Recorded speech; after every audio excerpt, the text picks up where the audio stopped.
Welcome everyone to the Open Classroom as part of the election 2024 at Eastern, Voting Matters. I'm Professor Thomas Balcerski and you are sitting in on History 311 U.S. Presidents and First Ladies. And normally in the Open Classrooms, the professor does most of the talking. I thought it would be time to switch things up and actually to hear mostly today from our students. And it will be a 2-hour and 45-minute class for everyone in the class. The Open Classroom does end at 5:15. However, if you're into it, feel free to stay.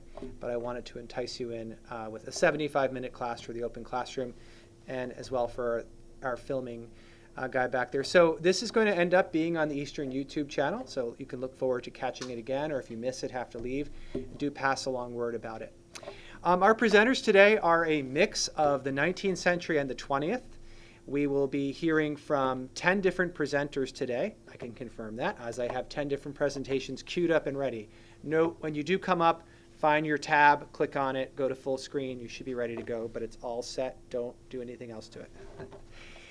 We will normally go chronologically, so since we do have an Abigail Adams this semester, I look forward to hearing from her. But because we wanted to bring a very special guest in to start, and because the family members are here, we're going to start with Jacqueline Bouvier Kennedy, who will go first. When we bring up Jackie Kennedy, hopefully you will see why we are so excited for her presentation.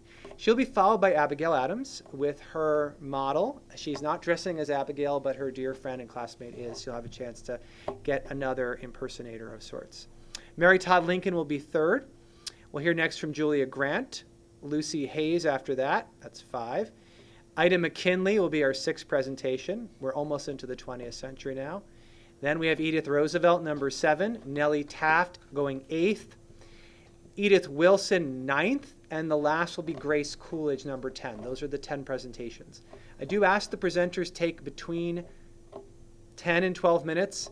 And at 15, I will be waving you down. You've gone too long.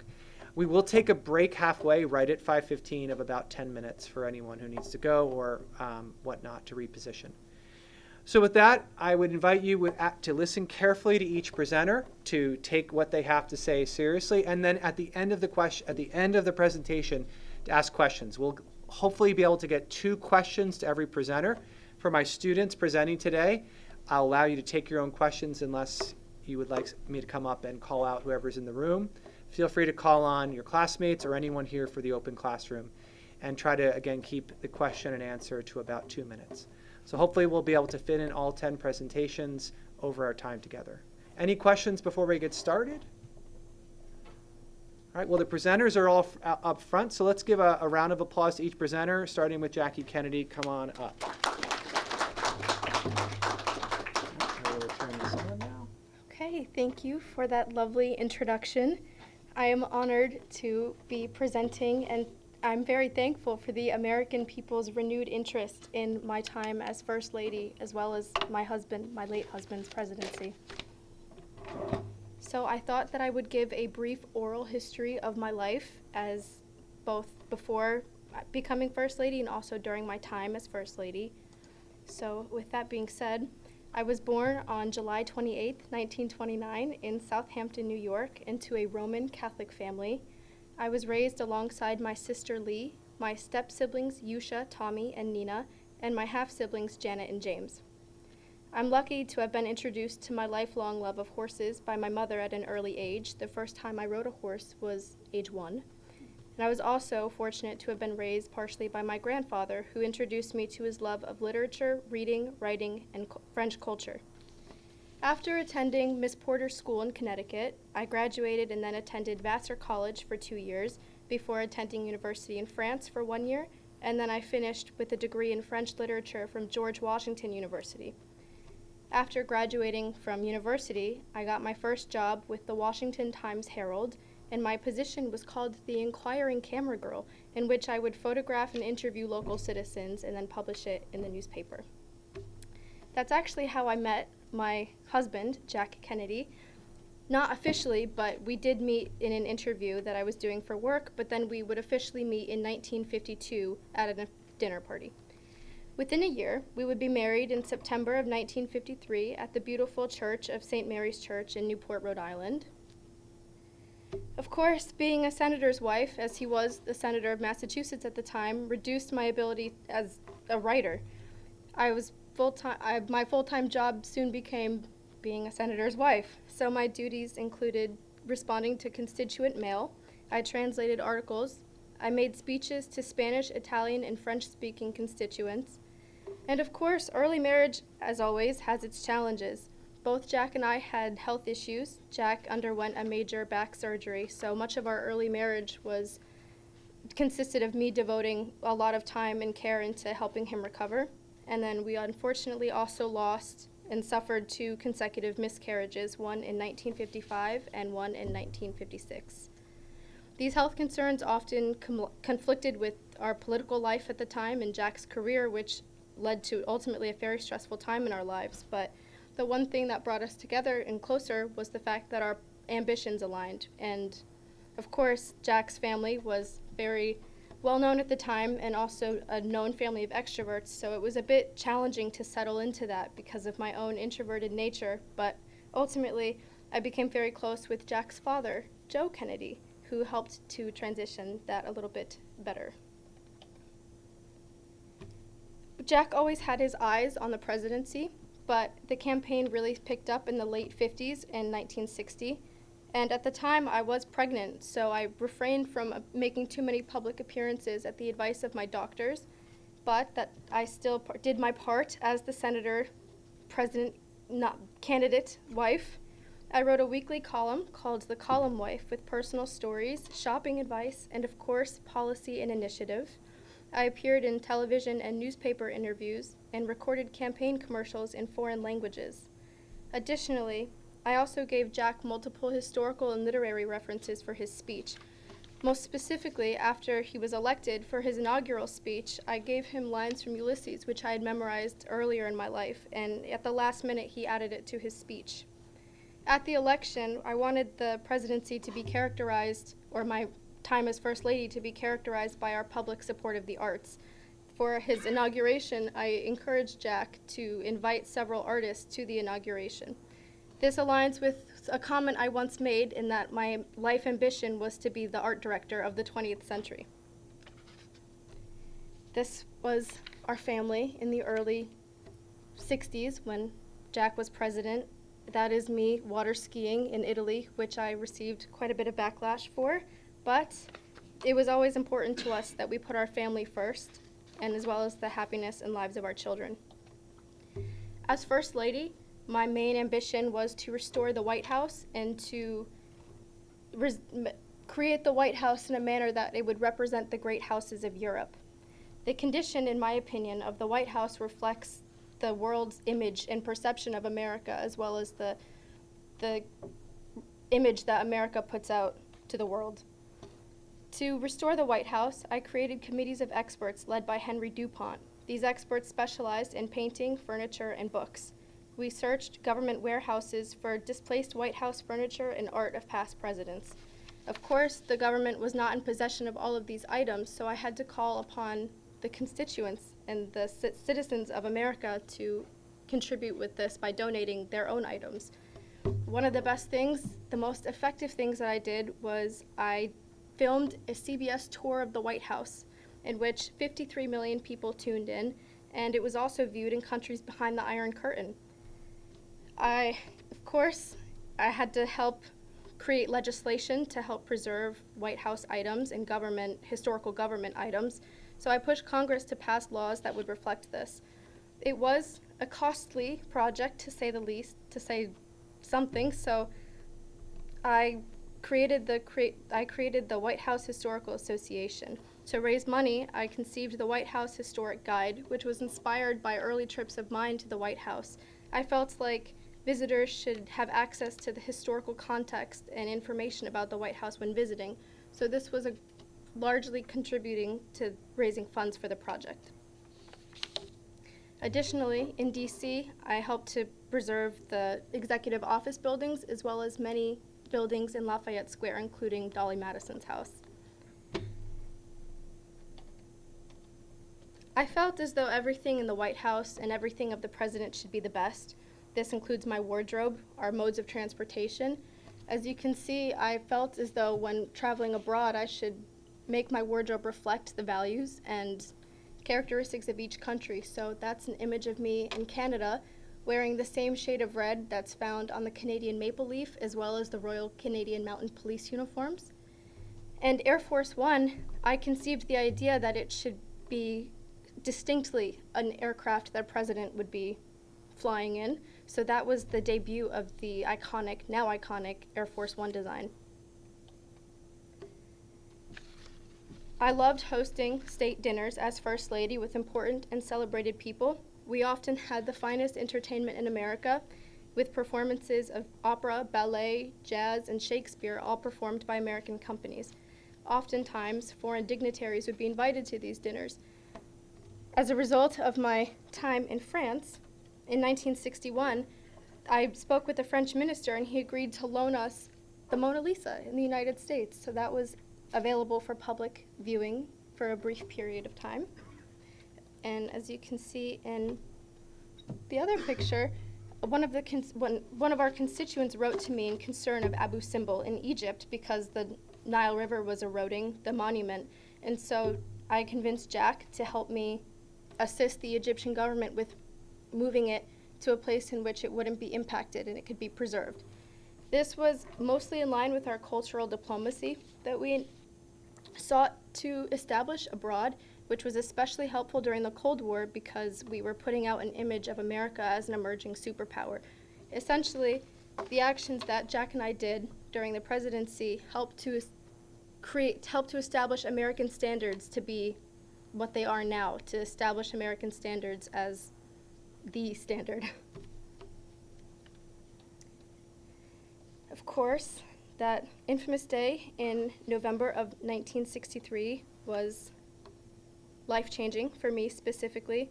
I once said that I lost my husband, my house, and my job all on the same day. And in the days after, I devoted myself to Jack's funeral and planning it. My biggest inspiration for the funeral was Abraham Lincoln's funeral. The horse-drawn carriage from D.C. to Arlington Cemetery, as you see, was a tradition established during Lincoln's funeral. And you can also see that there's a horse without a rider, like right behind the carriage, and that's symbolic of a nation that has just lost a leader while in office. So this was very important to me to honor Jack's legacy and to honor the legacy of his presidency. And so that was the biggest project that I threw myself into that in the aftermath of Dallas. Before we went to sleep every night in the White House, Jack and I listened to a Camelot vinyl. And after Jack passed, it reminded me so much of the presidency. And a quote from Camelot is, "Don't let it be forgot that once there was a spot for one brief shining moment called Camelot." And this is in reference to King Arthur's court, which was a time of great inspiration and kind of a bittersweet nature of fleeting greatness. And I decided that this was representative of Jack's presidency. And also, I didn't want Jack's presidency to be overshadowed by the tragedy that occurred. So this is how I would like for him to be remembered. The economy was flourishing under his presidency. He engaged the youth to inspire civic duty. He created the Peace Corps, established the space program, was an excellent diplomat with the Cuban Missile Crisis and the Cold War. And of course, one of the best things, most important thing that he did as president was enact civil rights legislation as well as desegregation policies. But to me, he was a kind man, he was a family man, and he loved his children and me and his country. And that is how I would like for him to be remembered. I have a question. Sorry, the picture very impressive to me. The underneath the table, who was there? John. Go to full screen at the bottom. Where is it? Okay, I'm just gonna do it this way. The little child? Yes, that's his John Jr., his son. Oh, okay, thanks. Questions for Jacqueline Kennedy? Please.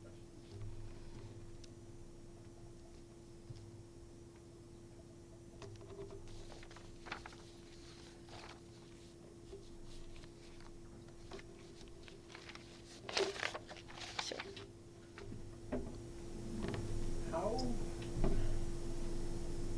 How did you implications of Kennedy's getting around his promiscuous nature? Well, being president is a very hard job, and of course, Jack had many friendships in his time as president, but I can say with certainty that he was a great family man to both me and our children.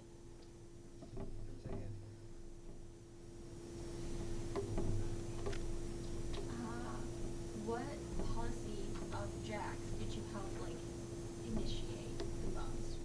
Well, politically, he had his advisors that were separate from myself. I didn't get too involved with the politics, direct politics, but I would say that most of the policies that I inspired Jack to create were relating mostly to preservation and historic protection of many artifacts, as well as, of course, the renovation of the White House. Thank you, Mrs. Kennedy.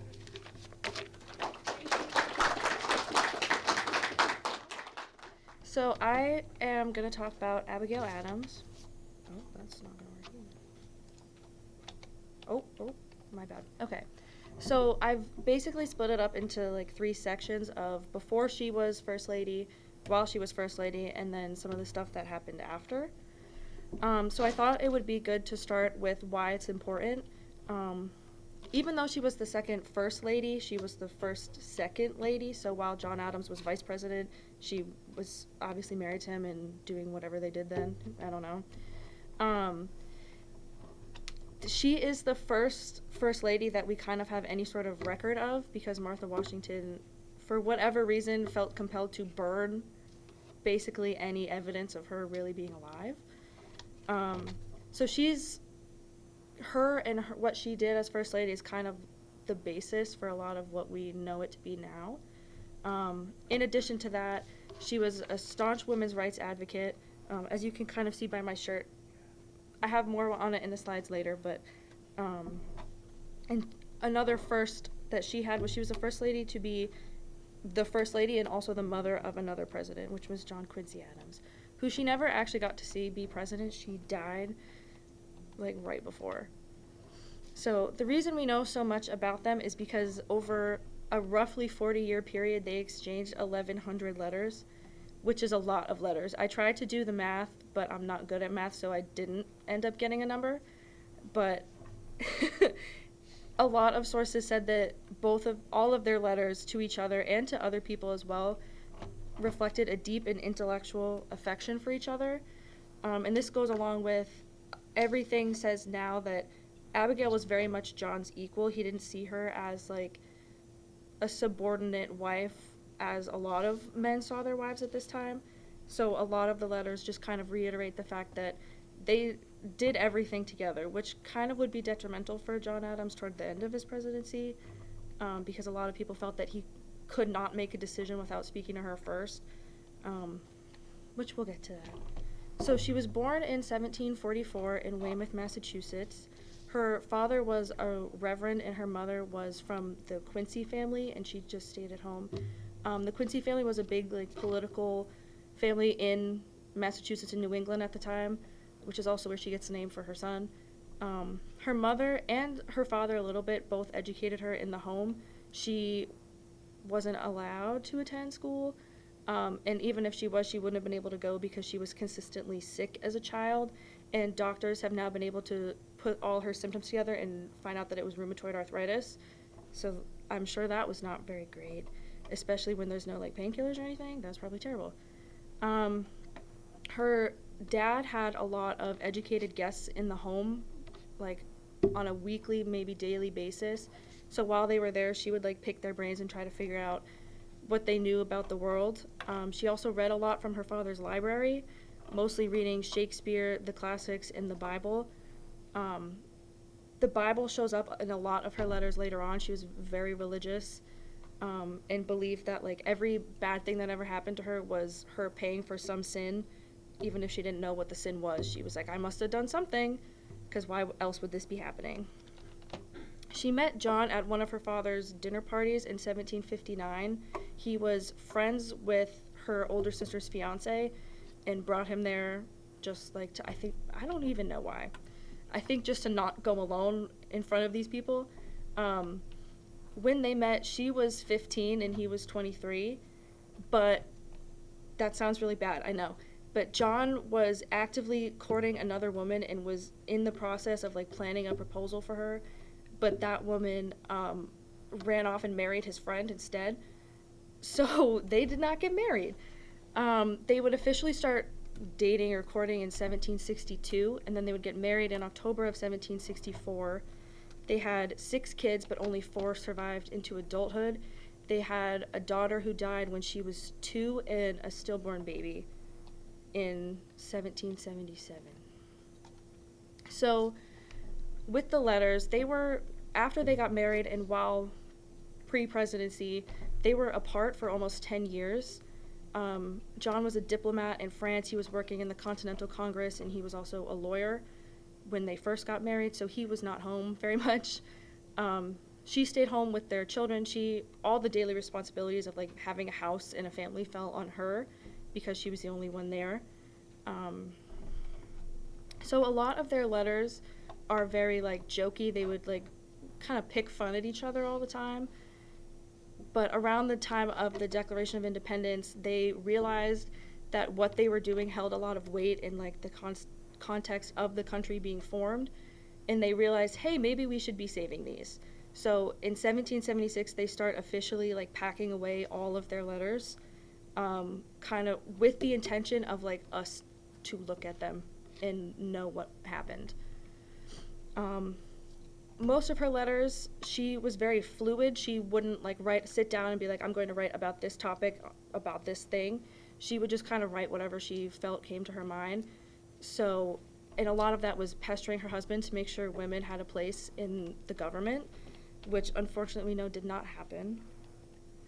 So this is her arguably most famous letter. It was written on March 31st, 1776, and it's a multi-page letter.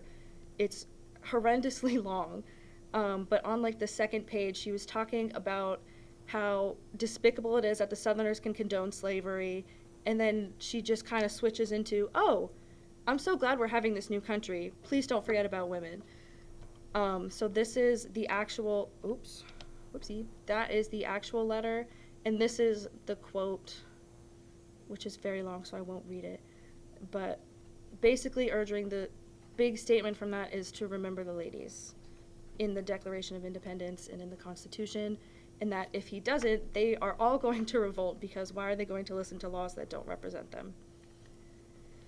So as First Lady, I think it's important to talk about John Adams as a president. He, as I said before, was very dependent on Abigail. Everything he did, he needed to consult her first. And a lot of the times when he didn't know what to do, he would just ask her, be like, what do I do about this? And she would tell him, and then most of the time he would do it. The biggest issues during his presidency were international. As second president, the country's still forming, everything is still very new, and his main goal was to just keep us out of a war. Because if we had gone to war then, there would be no America today. We would have crumbled almost instantaneously because we were so weak and on zero foundation to even be in a war. So all of his issues were just trying to keep us out of war, pretty much. The biggest things for us about his presidency are the XYZ affair, the creation of the Navy, the passage of the Alien and Sedition Acts, and in 1800, right before he left, Washington, D.C. became the official capital of the United States, and they would live in the White House for 4 months before leaving office. And this quote over here it's from a letter very close after his inauguration, writing to Abigail saying, I've never wanted your assistance and advice more in my life, and begging her to leave Braintree to come to Philadelphia because he was not confident that he could do this by himself. So her role as First Lady was, because there was no parameters for what a First Lady should do yet, the term First Lady wasn't even a term yet. They didn't really have a name for her. They did later on, but it was not nice. Her main goal was to support her husband, make sure that he could do what he needed to do well, taking care of her children, taking care of their house, managing the farm that they had together. And once they did eventually move to D.C., she was in charge of holding weekly dinners. and she was also in charge of the 4th of July festivities, and which kind of is similar to like how the First Lady decorates the White House for Christmas now. She did that with the 4th of July. So this is what I was talking about earlier, the not so nice name that they called her.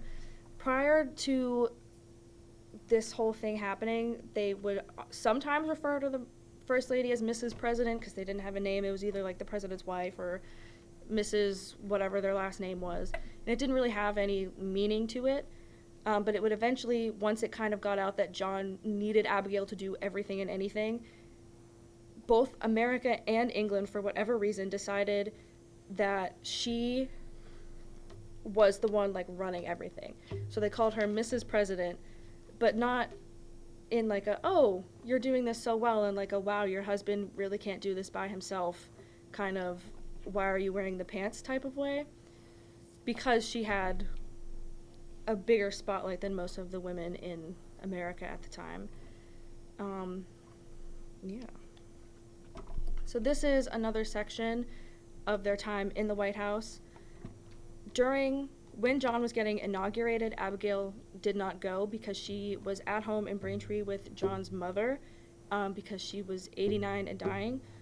So she stayed to take care of her and make sure that, like, even though she was dying, she was, like, comfortable and whatever. So she wasn't planning on going down to Philadelphia until October of that year.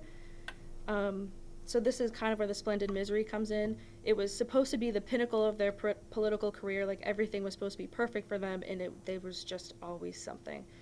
Between John's mother dying, the constant slander from the press about him not being able, he wasn't a good president, he couldn't do anything without his wife. Their son, Charles, would die, like, right as they were leaving office. And Abigail was also sick herself all the time because she had rheumatoid arthritis, and obviously they didn't really know what that was then, so she had no way to have any kind of relief from that pain. So while she was still in Mass, John wrote a letter telling her that the presidency was the loneliest place in the world and she needed to pack up everything and leave and come down to Philadelphia right now. And she did. So this is their home that I've mentioned a few times. When they first got married, they lived in John's childhood home, and then they moved to Peacefield, which was a farm that they had together. All of their children were born there, and while John was like internationally and in Philadelphia and stuff, she lived there with their children until they were adults, and then they would eventually leave. And then she left to go to D.C. when the White House was constructed, which didn't really work out for her very well. The White House wasn't finished when they moved in. D.C. wasn't a city, it was just a giant swamp. So she could not do anything in the house because while they're living there, there's essentially active construction in the house constantly. In 1798, right after John left office, her rheumatism got worse, so they had to move back, and he luckily went with her this time. So this is a picture of her, I guess, in her old age. After the presidency, she would only live for like 17 more years. Their son Charles dying was kind of the big factor in Adams losing the re-election. A lot of people thought that he wouldn't be able to handle it. So they moved back to Braintree, and they spent 17 years together there before she died. So this is technically when their letters with each other stop. But Abigail she was a very prolific writer. She would write all the time about everything. She wrote to everyone she could. So even though she wasn't writing letters to John anymore, she was still writing to her sister and her granddaughter that she was very close with, whose name was Caroline. And once they were together again, she refused to leave John at all costs. One of their daughters had an unmedicated mastectomy because she had breast cancer, and she would eventually die, but Abigail refused to go down to see her, and the daughter actually ended up coming up to Braintree and dying at their home with them because Abigail absolutely refused to leave John under apparently any circumstances. They had a lot of financial struggles once they left because they were both getting older and they weren't able to keep up with things as they used to, so they spent a lot of their time with their children and their grandchildren.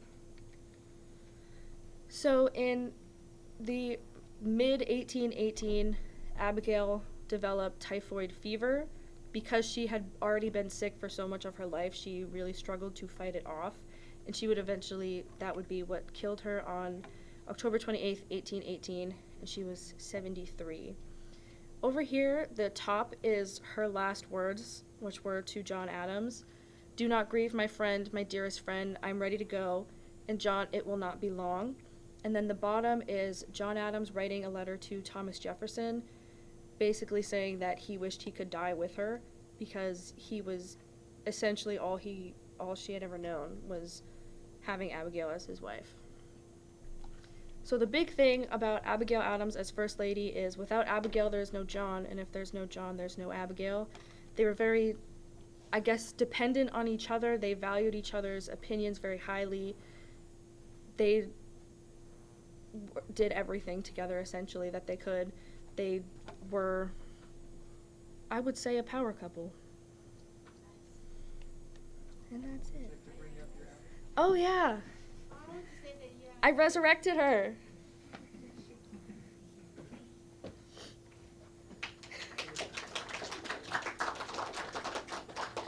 All right, so take 2 questions, raise your hand, and she'll call on you. Okay.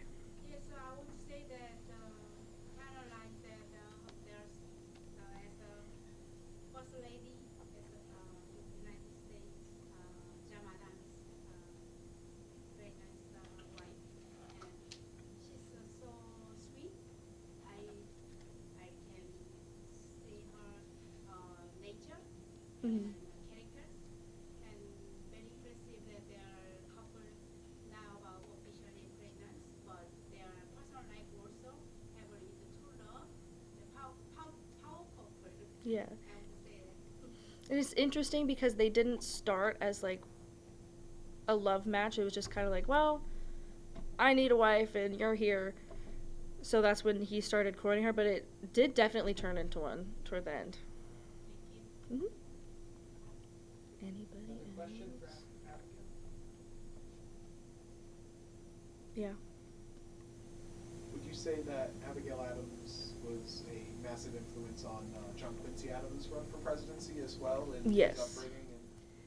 John Quincy spent a lot of time with his father doing all his diplomatic things.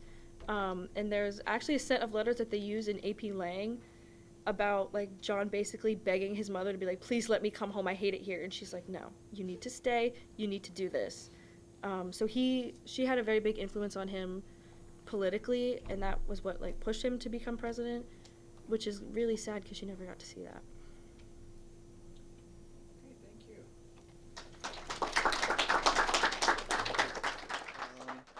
So yeah, I got Mary Todd Lincoln as my first lady. As you can see, there's a picture of her, and I just wanted to provide a quick, brief physical description of her. So she was about 5'2", so she wasn't very tall. She was pretty short. She had blue eyes, and people that knew her described her as intelligent, and she had really pretty, like, light brown hair with, like, bronze in it. So I thought that was cool. And then here's her early life. Right here is her childhood home, where she lived. And she was born on December 13th, 1818 in Lexington, Kentucky. And she was the fourth of the 7 children born to her parents, Robert Smith, and then her mother, Eliza Ann. But as you can see, she had 13 full and half siblings because her mother passed when she was only 6, and then her father, being a wealthy businessman and slave owner, decided to remarry, and he had 6 more children. So Mary attended the Ward's Academy in Kentucky from 1826 to 1832, and then later on, as she got older, she entered Madame Mentel's French School for Girls, and she went from there 1832 to 1837, and that was just probably like a rich fancy boarding school nearby her home. And then at her large family home, I thought this was really interesting. She mingled with a lot of influential guests, and the most notable one that I really read about was the 3-time presidential candidate and then Senator Henry Clay. He actually lived only a couple miles away from where she grew up, so I thought that was pretty cool. So her young adult life and her family. So then in 1839, when she was about 21, Mary moved to Springfield, Illinois to live with her older sister, Elizabeth Edwards. And while she was there, she'd eventually meet the Illinois House Representative Abraham Lincoln. and after a few years of dating, they were married on November 4th in 1842. And the thing that really brought them together, I think, despite like the cultural rift that divided them, because Abraham was like a modest middle-class guy, lawyer from Illinois, and then she was sort of like the rich, pampered girl, lived in a really nice house, wealthy dad, slaves to do the tasks for her. So it was the political interest that really brought them together. And then they wanted to have 4 sons together, Robert Todd, Edward Baker, William Willie Wallace, and then Thomas, who they called Tad. And 3 of their 4 sons were outlived by their mother, and only Robert properly made it to adulthood. So that's pretty sad. So her support of Abraham's political career. When he was elected to the United States House of Representatives in 1946, the family all picked up and moved to D.C. And then in D.C., she was an adamant supporter of her husband's political career while she was raising her sons, and they frequently traveled back and forth between Springfield, Illinois, and Lexington, Kentucky. And then once Abraham finished his term in Congress in 1849, they returned back to live in Springfield again. And then, obviously, Mr. Lincoln picked up as a national political figure. She continued to support his career. She'd offer advice, and she would host events for the political allies and visitors at their home. However, when he became the president, she kind of got phased out of the advice phase because he had more distinguished, experienced advisors at that point. And actually, this is really funny. I kind of laughed when I read this. When he learned that he had won the presidential election of 1860, he reportedly ran home yelling, "Mary, Mary, we are elected," which sort of shows like her level of involvement in his political career. And then Mary's time in the White House. Mary served as the 16th First Lady alongside her husband Abraham Lincoln, and she served from 1861 until Abraham's tragic assassination on April 14th, 1865. They moved into the White House on March 4th, 1861, following his victory, and she became the First Lady on the eve of the Civil War. So it was pretty challenging presidential and First Lady term to serve, especially considering they only got one proper one, because they had to face the Civil War and the backlash for obviously her Southern ties with her father and growing up in Kentucky. So she took on the challenge of being at the head of the wartime White House, and due to wear and tear within the White House, she took it upon herself to redecorate and restore the war-down building. She did that by recarpeting the staterooms, and she purchased ornate furniture to put throughout the building.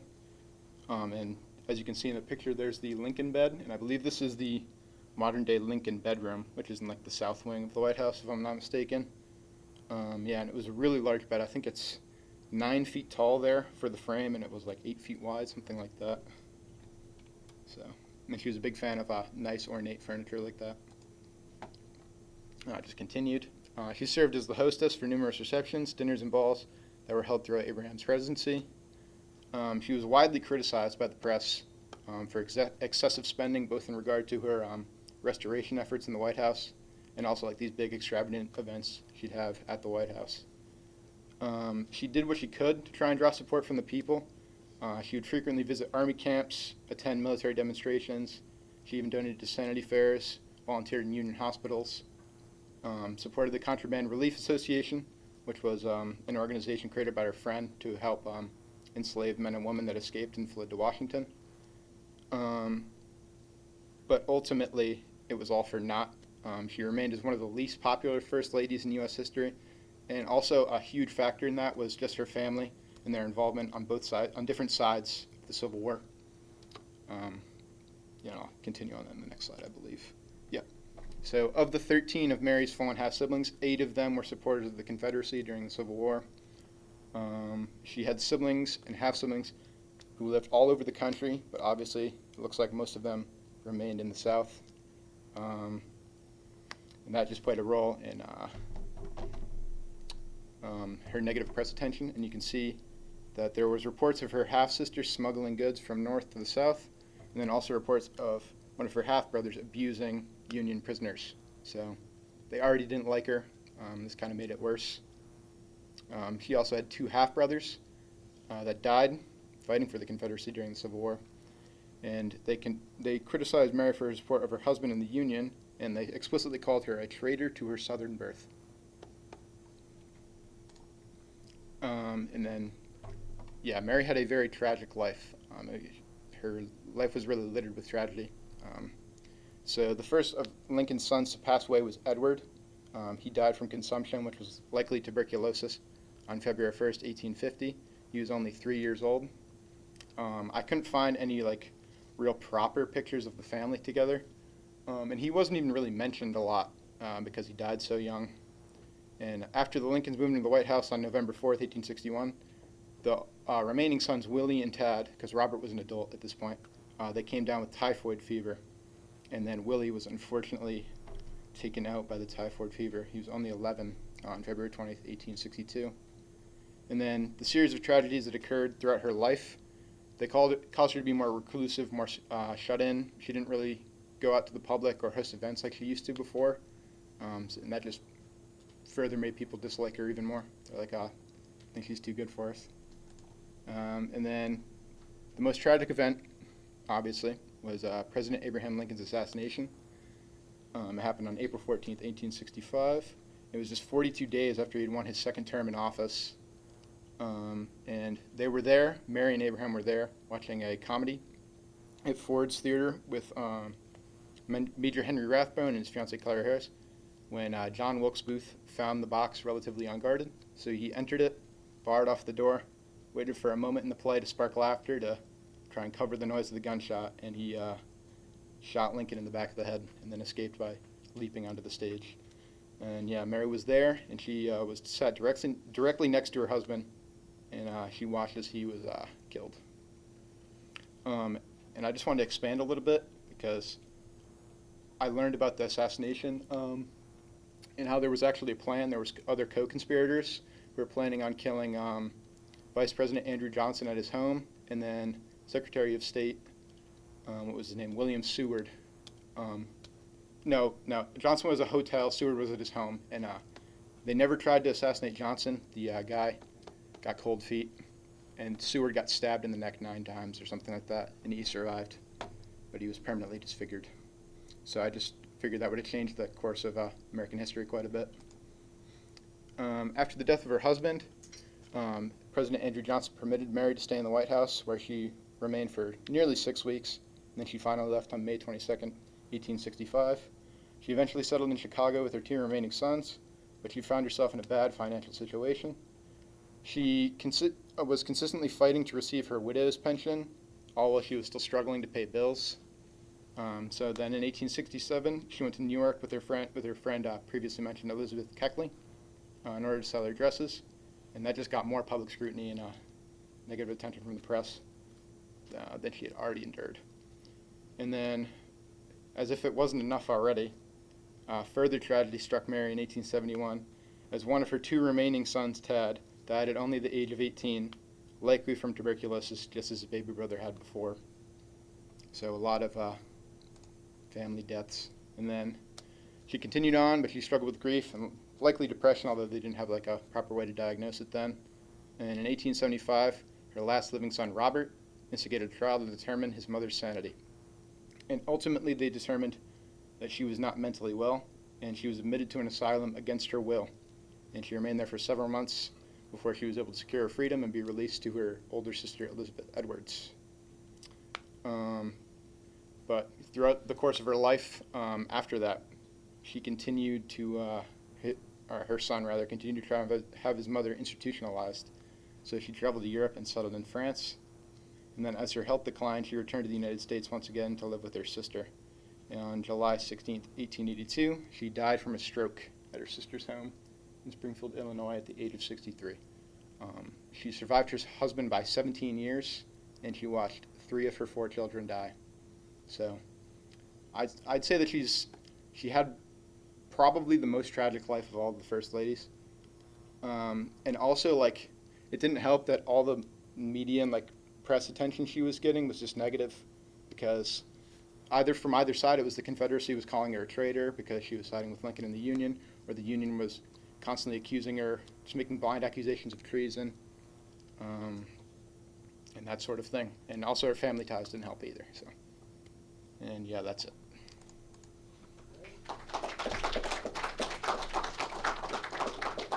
Again, raise your hand and Greg will take questions from the audience. Do you know why her son repeatedly tried to have her institutionalized? I think it's because she was very reclusive and she didn't want to leave her room, and she was constantly battling with like depression and like anxiety, I believe. Yeah. Another question?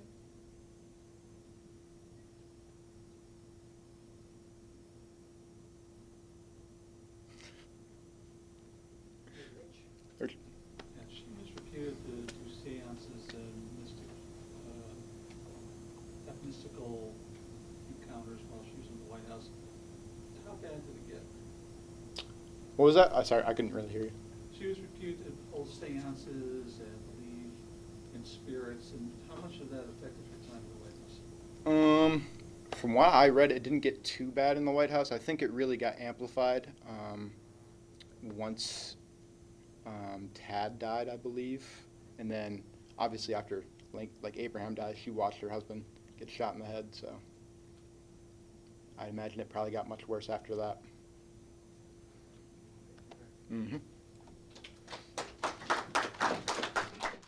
My name's Adam. I am doing Julia Grant. I promise her life's a little happier than Mary Todd Lincoln's. It's a little better. So she was born in 1826 in Missouri, just outside St. Louis, at a place called Whitehaven. At this time, this was about as far west as people got. So she was living in the west of the country, but her family was culturally very southern. They had slaves. They had roughly usually around 30, give or take 5 or 10 at a time. She would describe her early childhood as being very idyllic, kind of perfect. She kind of lived the like southern gal, like fantasy life. She was very well educated for a woman in her era and place. She went to an academy in St. Louis. She finished around the age of 18. And she even learned to speak some French.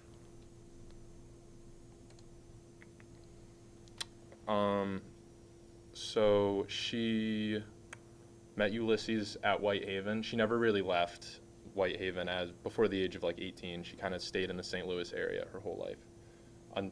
That would change a lot in the future. But she met him when she was 18. He met her brother Frederick Dent Ulysses met her brother Frederick Dent at West Point, and Ulysses was stationed in St. Louis and went to visit Whitehaven. And at first he started coming a little bit here and there, and then pretty quickly it evolved into like a weekly, multi times a week type thing, because he was courting his friend's sister. And after about 3 months, he proposed, and very quickly he was pulled away from Julia. Julia said yes, very ecstatically. She said yes. But he was forced to go fight in the Mexican-American War, and it delayed their engagement for 4 years. They didn't marry until 1848 at the end of the war. And another important thing to note is that Grant's family didn't go to the wedding. They were abolitionists. They didn't believe in slavery. Julia's family had slaves. It was a big conflict of interest. Grant didn't believe in slavery either, but he overlooked it. He was blinded by love. Everyone ignores things sometimes when you're blinded by love. And then I think this is really important. Julia had a lazy eye, and she wanted to get it surgically corrected. And then she didn't because Ulysses, I have to start saying Ulysses because now they're both Grant, but Ulysses said, don't, I like you the way you are, don't do it. And that's, I think, very representative of their relationship. It was a very, very loving relationship. So now we're in the 1850s, their first child's born, Frederick, I believe after Julia's brother and father. And together they'd have 4 kids, Frederick, Ulysses Jr., Jesse, and Nellie, so 3 sons, 1 daughter. And Julia was very lucky. Julia and Ulysses were both very lucky. They had they had a lot of luck with kids at this time. A lot of people's kids would die in infancy. There was a lot. Like we saw earlier in the presentations, many First Lady's children would die very early on in life. She was very lucky. All four survived to adulthood. I believe all four had their own kids. And then, so we're staying in the 1850s. They moved around a lot. Grant left the military in 1852, I believe. Ulysses left in 1852. He began many ventures that did not work out. He built a log cabin on Whitehaven property, and Julia didn't really like it, but she put up with it. And then that's going to bring us to the Civil War. Ulysses re-enlists, and there's really not a ton of it. Like, I didn't see much on her in this time, but she was busy taking care of the family. She had 4 kids. All 4 kids were born at this time. So she was mostly focused in that area, and I think it's really important to say, like I said earlier, she was a woman of her time and place. She still, even while her husband was fighting the Civil War, she still had slaves. She had one slave named Jules, who accompanied her to see Ulysses while he was on campaign. I don't know if this was before or after the Emancipation Proclamation, but still, she brought her slave with her to see her husband while he was actively fighting for the Union in the Civil War. So that, I think, adds layers of complexity to her. Okay, now we're in 1869. War ended in 1865. For the 4 years in between, they lived in Galena, Illinois. So now Grant's won the election, and she loved her time as First Lady. She viewed herself as the hostess to the nation. Everyone thought she had exquisite taste. She was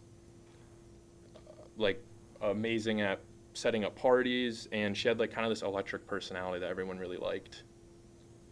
And one of her things as First Lady was she wanted to portray this image of a perfect family. And I think she did that quite well, sort of.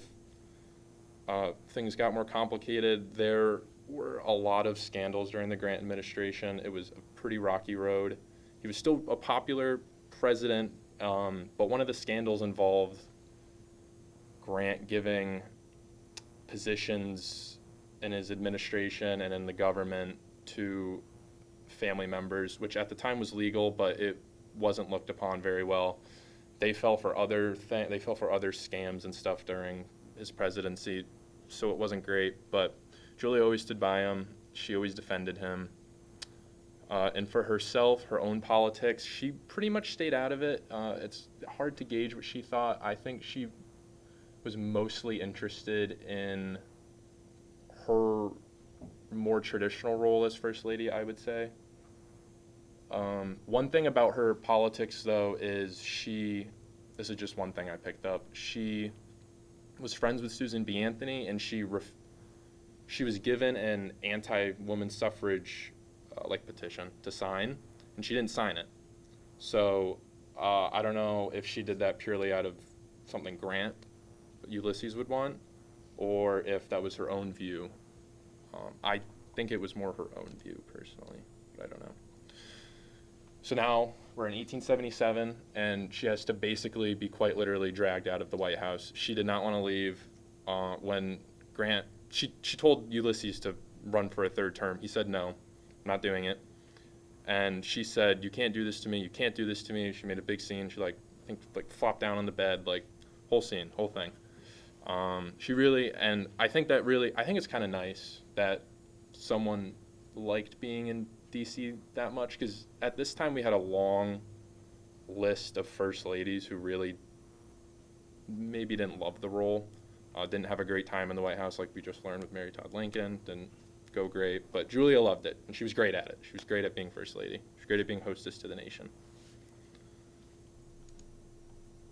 All right, so we're still in 1877. She begins a world tour with her husband, and they go everywhere. They go all over Europe. They go to Egypt. They go to a bunch of different countries in Asia and Southeast Asia. And Julia was treated like a monarch. Obviously, they knew she wasn't a monarch everywhere she went, but she was received as one almost. It was very exquisite. I believe the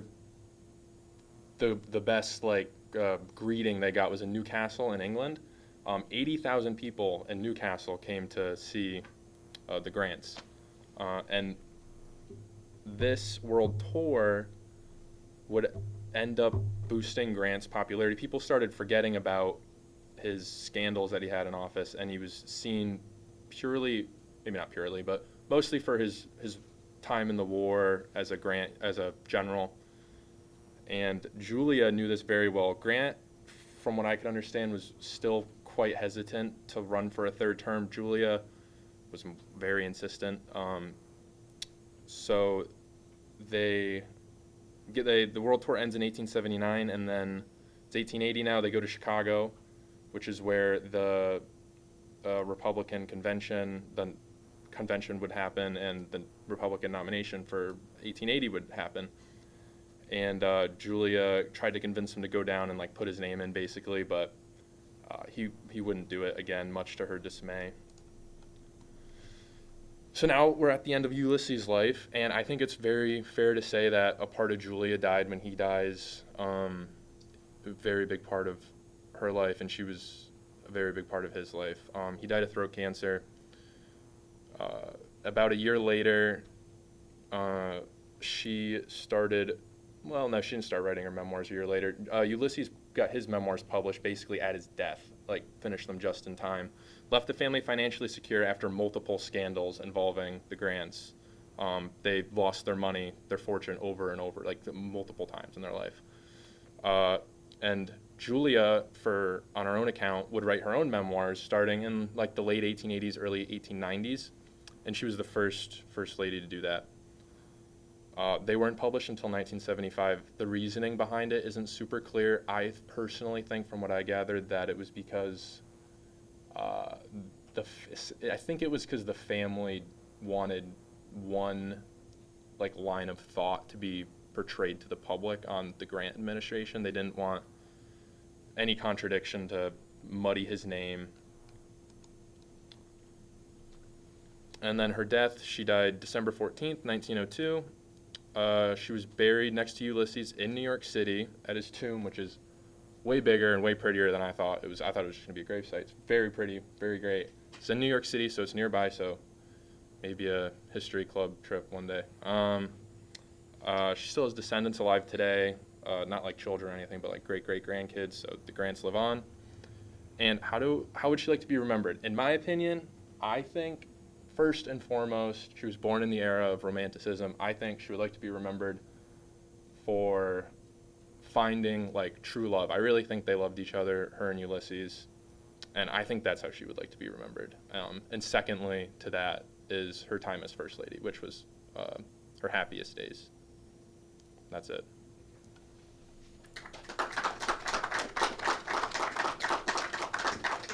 Oh yeah, questions.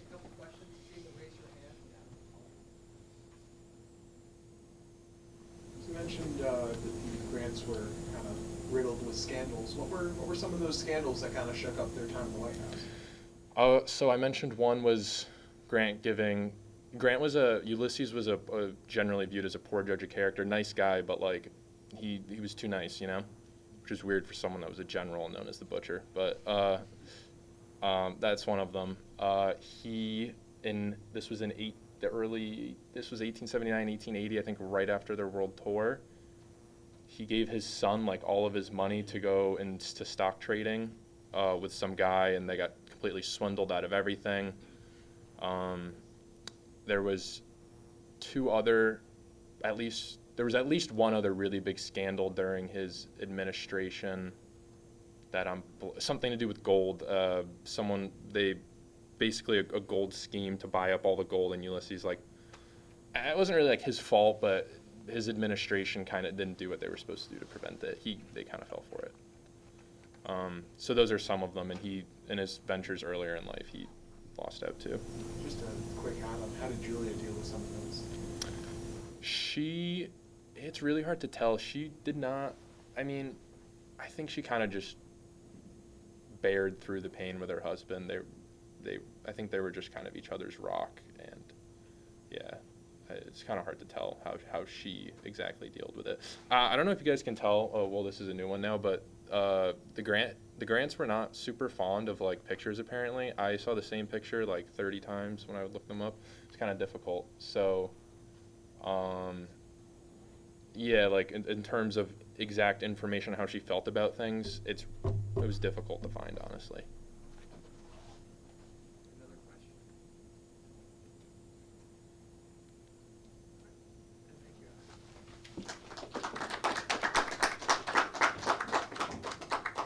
And thank you. Okay, so hi, I'm Izzy, and I'm really excited to be up here and introducing you guys to Lucy Webb Hayes. I've grown super fond of her while doing this research of her, and I feel super lucky to have had the opportunity to research her and get to know her in a way that I didn't know. So let's get started.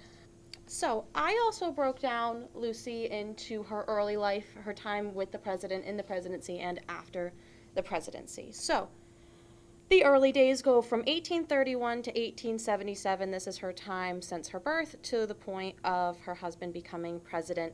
One of her most famous quotes is, "Woman's mind is as strong as man's, equal in all ways, and his superior in some." So, Lucy was born on August 28, 1831, in Chillicothe, Ohio, to parents Dr. James Webb and Maria Cook.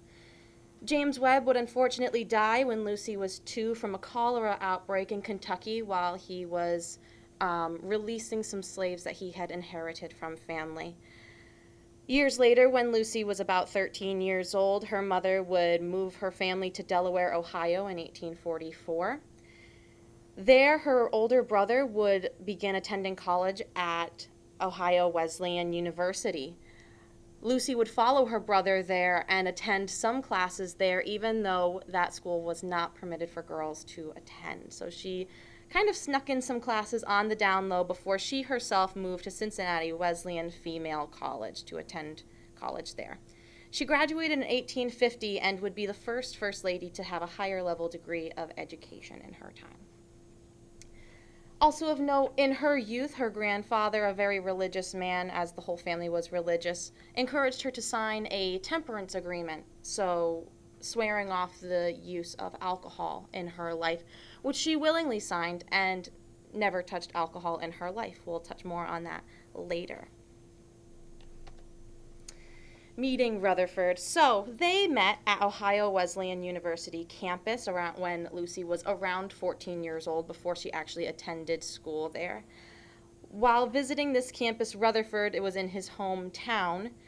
While on the campus, in his words, he heard the sound of her sweet laugh and turned to see the pretty young woman before him. From what we know based on Rutherford's writing, he was enamored with her. He wrote frequently about her in his diary during their courtship. One of his moments he writes, "I guess I am a great deal in love with Lucy. Her low, sweet voice, her soft, rich eyes, intellect she has too, a quick, sprightly one rather than a reflective, profound one. She sees at a glance what others study upon." Their courtship would go on for about 2 years once they actually began courting. They would marry in 1852, 2 years after Lucy had graduated from college. She was 21, he was 30. At the time of the Civil War, Lucy greatly encouraged Rutherford to join up with the Union cause, and she would even follow him in his travels with his encampment with the 23rd Ohio Volunteer Infantry. She was very helpful with the wounded soldiers. She took care of them, and she earned a sweet nickname from them, Mother Lucy. Together they would have 8 children. Unfortunately, only 5 of them would survive to adulthood, those 3 dying very young in childhood. All right, and now we reach the presidency. So before Rutherford was president, he was governor of Ohio for 3 consecutive terms. Popular in Ohio, but we will see that his presidency maybe not so much. So Rutherford wins the presidency with the Electoral Commission. So basically a huge snafu happened with the election of this year. Hayes, a Republican, ran against Samuel J. Tilden, a Democrat. At the time of the election, Tilden held 50.9% of the popular vote, but the states of Oregon, Florida, Louisiana, and South Carolina each received 2 conflicting electoral votes.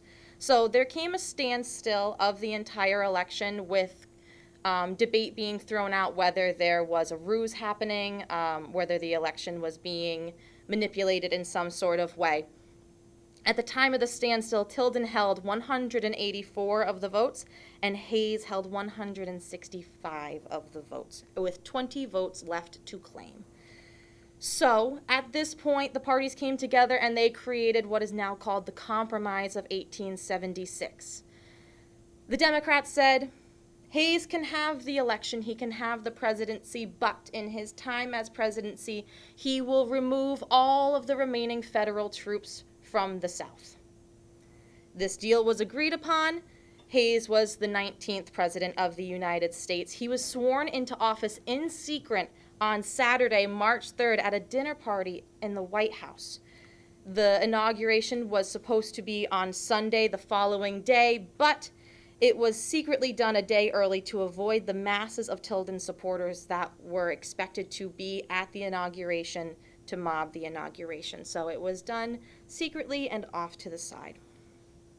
During his time as president, he made some tough and questionable calls that are still reflected on today. So, for example, going back to the federal soldiers in the South, he did pull the federal soldiers out of the South, but with the agreement that the South would uphold the civil rights between black and white Americans, which at the time the South agreed to.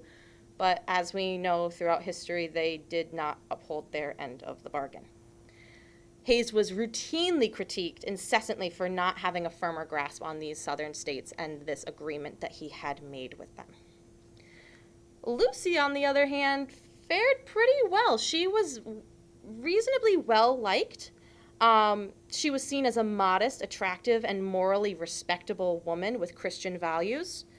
During her time as First Lady, she did several things in the White House, including creating the ongoing tradition of the Easter egg roll on the front lawn.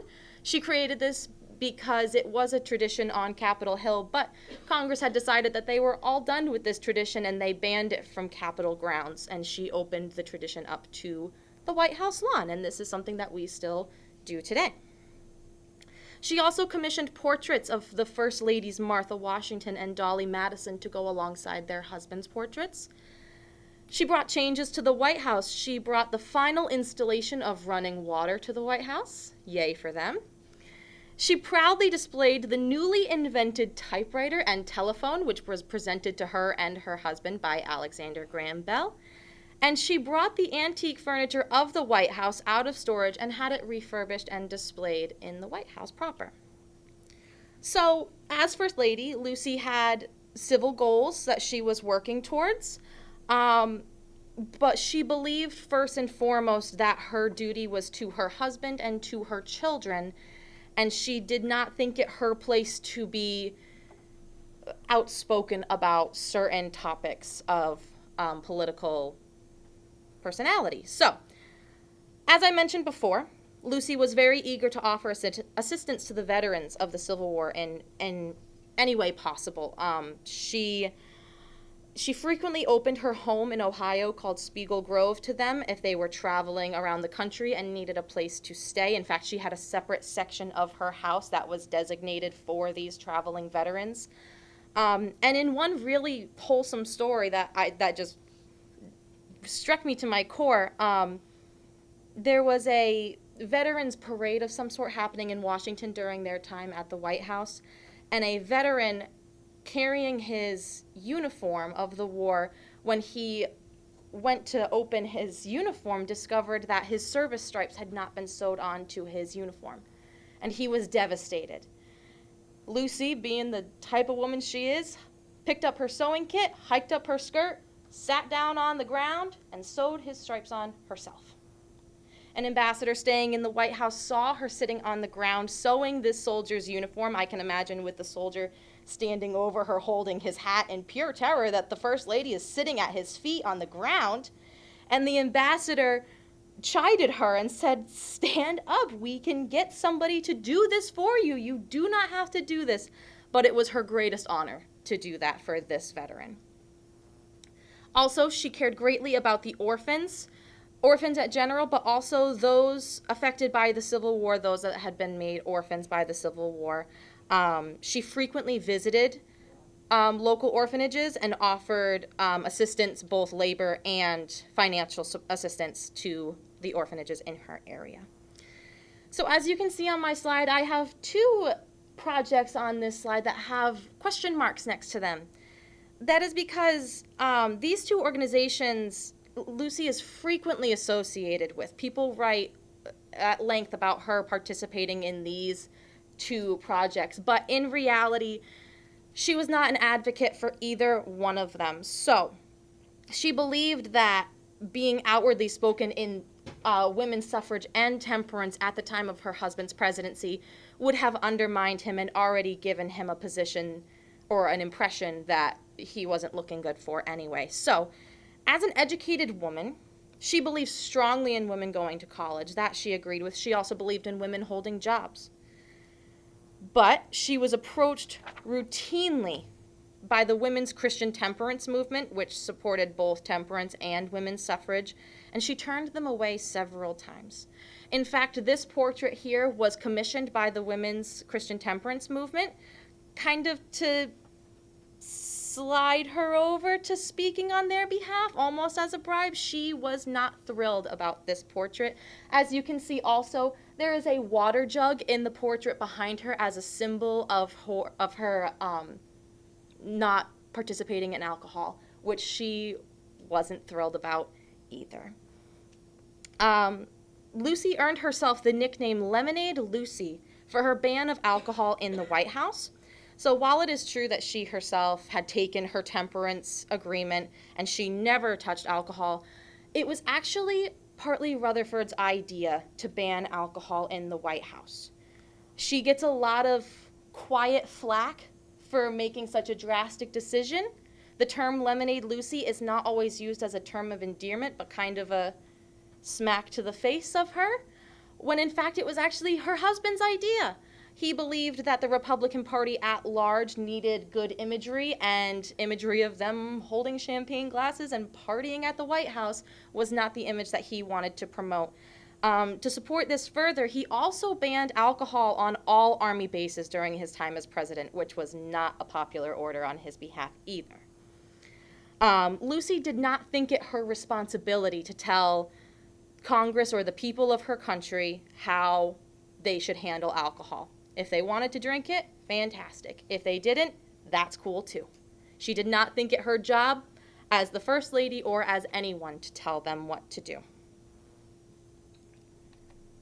So, life after the presidency, unfortunately, was not very long for Lemonade Lucy. It goes from 1881, the time of the end of her presidency, of her husband's presidency, to 1889. This quote is from a letter to her son. 4 years is long enough for a woman like this one. And I love the way she encapsulates her time as the First Lady in the White House saying, "I'm out of here. I'm all done, folks. I don't want to be here anymore." So, Rutherford and Lucy returned home to Spiegel Grove Estate in Ohio in 1881 for their retirement. Apparently, they owned many pets in their retirement. Some reports say upwards of 12 animals in their home at any given point. That's a lot of animals. In the middle of June 1889, Lucy would suffer a massive stroke, and days later, on June 25th, 1889, she would die of stroke complications at age 57. Rutherford outlived her, and died on January 17th, 1893, at 70 years old. Thank you.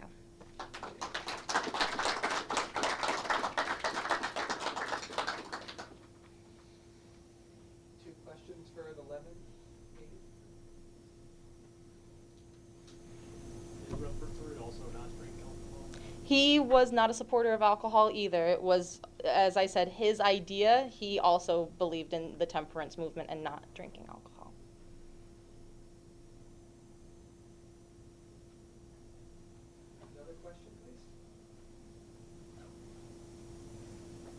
Rutherford as equally as religious as Lucy, or was she more pious than he was? She was more pious than he was in my mind. It was a big part of her personality, as we can see in her. I mean, even in her dresses and her outfits, frequently seen in black garb, dresses that even for the time were a bit old-fashioned, and always including a ruff up to the chin. She was very modest due to her religious upbringing.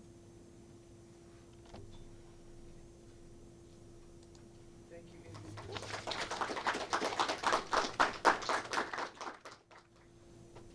Hello, I'm Michael, and I did Ida McKinley. So Ida was born June 8th, 1847, a little typo, and her father was James Saxton, who was a businessman and a banker. And what's important about him, he was an advocate for women's equal rights to voting, employment, and higher education. And he saw great potential in Ida as a child, and he knew she could do great things, and he gave her a quality education. Her mother was Kate DeWalt Saxton, who was also highly educated at the time, as she attended 2 boarding schools, and she was very close with Ida. And the mother and the father were both abolitionists and were against slavery. And Ida had a younger sister, Mary Saxton Barber, and younger brother, George Saxton, and she ended up marrying William McKinley, and it is said that William married up when marrying Ida McKinley due to her background and education.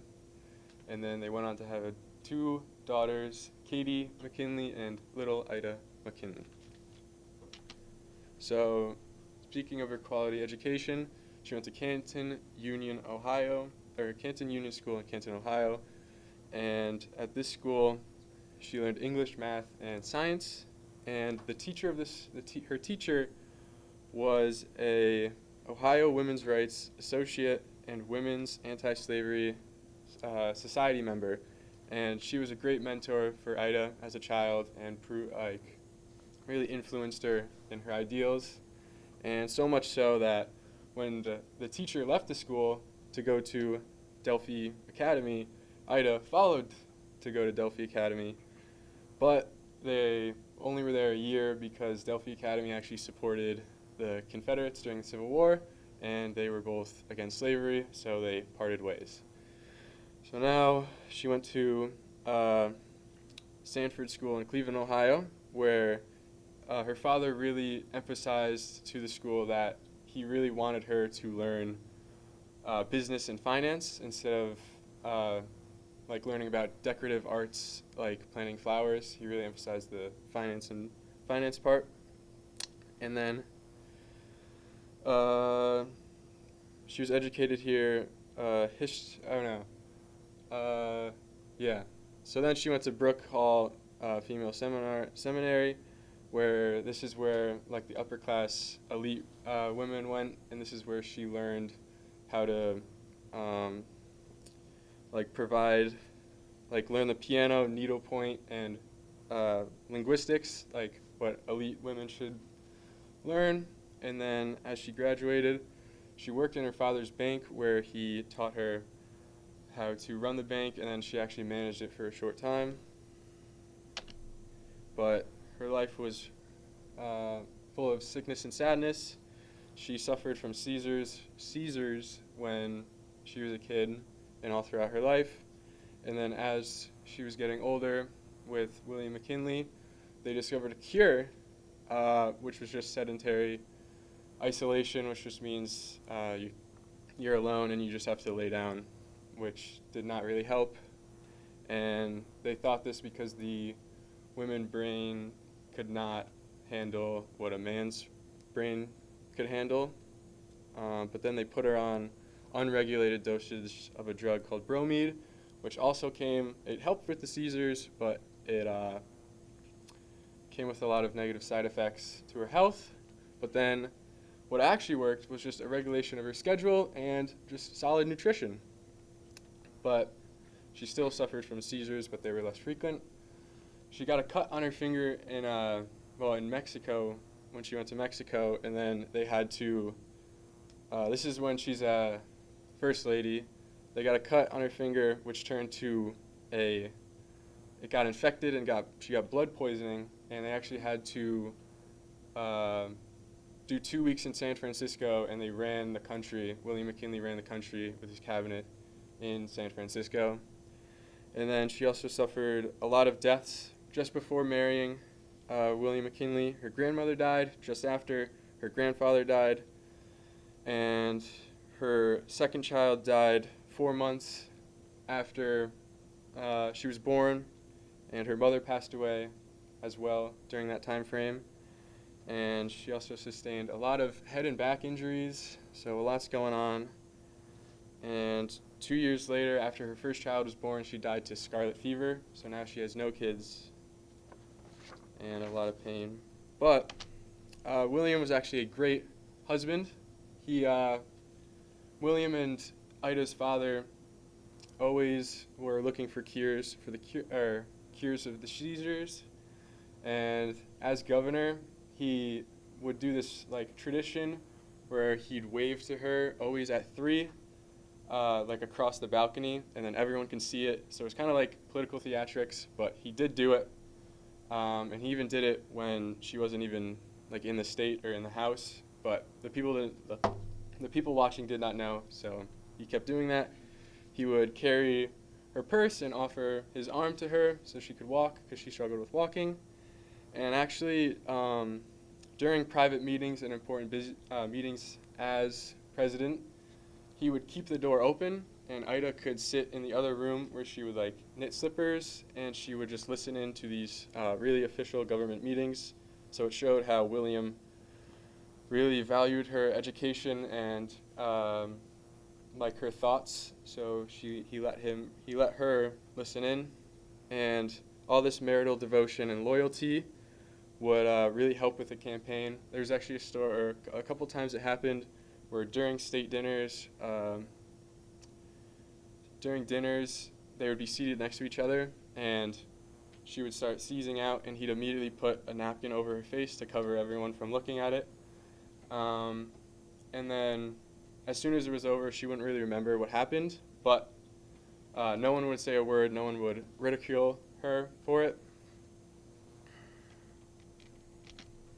So the 1896 campaign and inaugural, something called the Front Porch Campaign, when William was going to be president, he would be in his home in Ohio, and people would come, like delegates would come visit to hear what he had to say, and Ida would simply just sit like near while he was talking. She didn't say a word, she didn't say anything, but it was just the presence, just to show that she was always there. And actually, during the inaugural, she mustered up all the strength in her body to walk herself down Union Station without help from anyone, which was a big feat because she really struggled, and everyone saw her do this. And this really helped. She was a big inspiration for people with disabilities in the country at the time because she was doing all these things with a lot of problems with her. And then she also, like her quality, she had quality education, so she actually assessed drafts of William's speeches before he gave them. So then, as First Lady, she was allowed to sit next to the president during formal dinners, which wasn't really a thing that happened at the time. It would usually be the president would sit here, and then across the table, the First Lady would sit here, but she was allowed to sit next to him. And she supported organizations like the Crittenden House, which offered support to homeless and unemployed women. They gave these women shelter and supplied them with meals and educational training and just like life skills to get them back on their feet. She also supported the Salvation Army. And one of her unique things was during like charity fundraisers, she'd hand knit slippers, and it said she made 4,000 slippers over the course of her life. So she'd like give them and sell them, and people would buy them to raise money.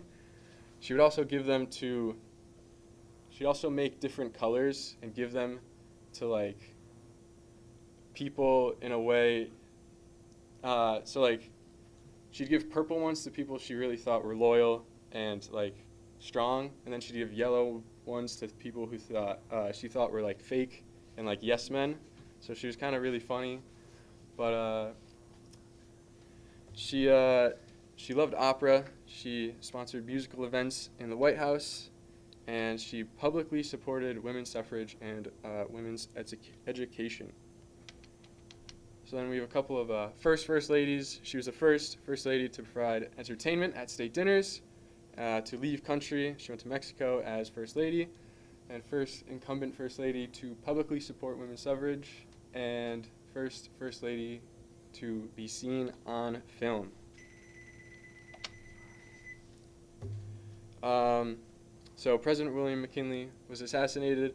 She had a growing fear that he will be assassinated because all throughout the world leaders were being assassinated by anarchists, and she really did not want him to run for a second term. She thought he's done enough for the country, and this is kind of the theory where a lot of the stress came in, because she was always worrying about William McKinley being assassinated. But he ended up keeping it very secret and not telling anyone what he was going to do, but then he was going to run for a second term, and he did not discuss with her beforehand, and it is said that she went into a depression after this. And when William was ultimately assassinated, he was shot, and then 6 days later, he was still alive when he was shot, but then his health was rapidly declining, and like on his deathbed, he said, "What would become of her?" Which really shows how much he thought of her and how much they loved each other. So death and burial. The only thing she requested when William died was one last night with William, where she just wanted an open casket where she could like just look at her husband's eyes and face. And it wasn't denied, it was granted, but they gave her a closed casket, which really defeats the whole purpose of it, and it shows how kind of at this time, without the support of the husband, Ida, kind of her voice kind of died out, and she was really bitter over this, like really, really bitter. But after he died, she stayed sheltered for pretty much most of her life, only visiting the grave. And then she actually had the best health of her entire life after William died, but it wasn't because she hated her or she hated him. It was theorized to be because all the stress was gone of worrying about William being assassinated. All that was gone, so she started hiking, which she loved, gardening, and just being outside. But then she actually stopped visiting William once her nieces started visiting a lot. So she kind of showed how she kind of stopped needing to visit William's grave, and she waited for McKinley monument to be finished for William, but unfortunately she passed away 4 months before it was finished on May 26, 1907, and they were both buried together on the McKinley Monument, and it's right next to the First Lady's National Historic Site on her property in Canton, Ohio. And that's it.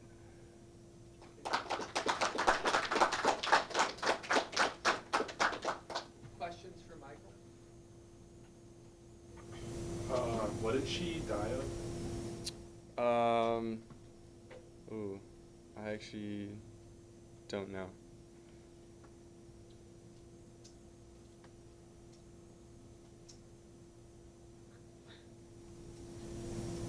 Do you know of any maybe backlash from media at the time to Ida McKinley because of her poor health?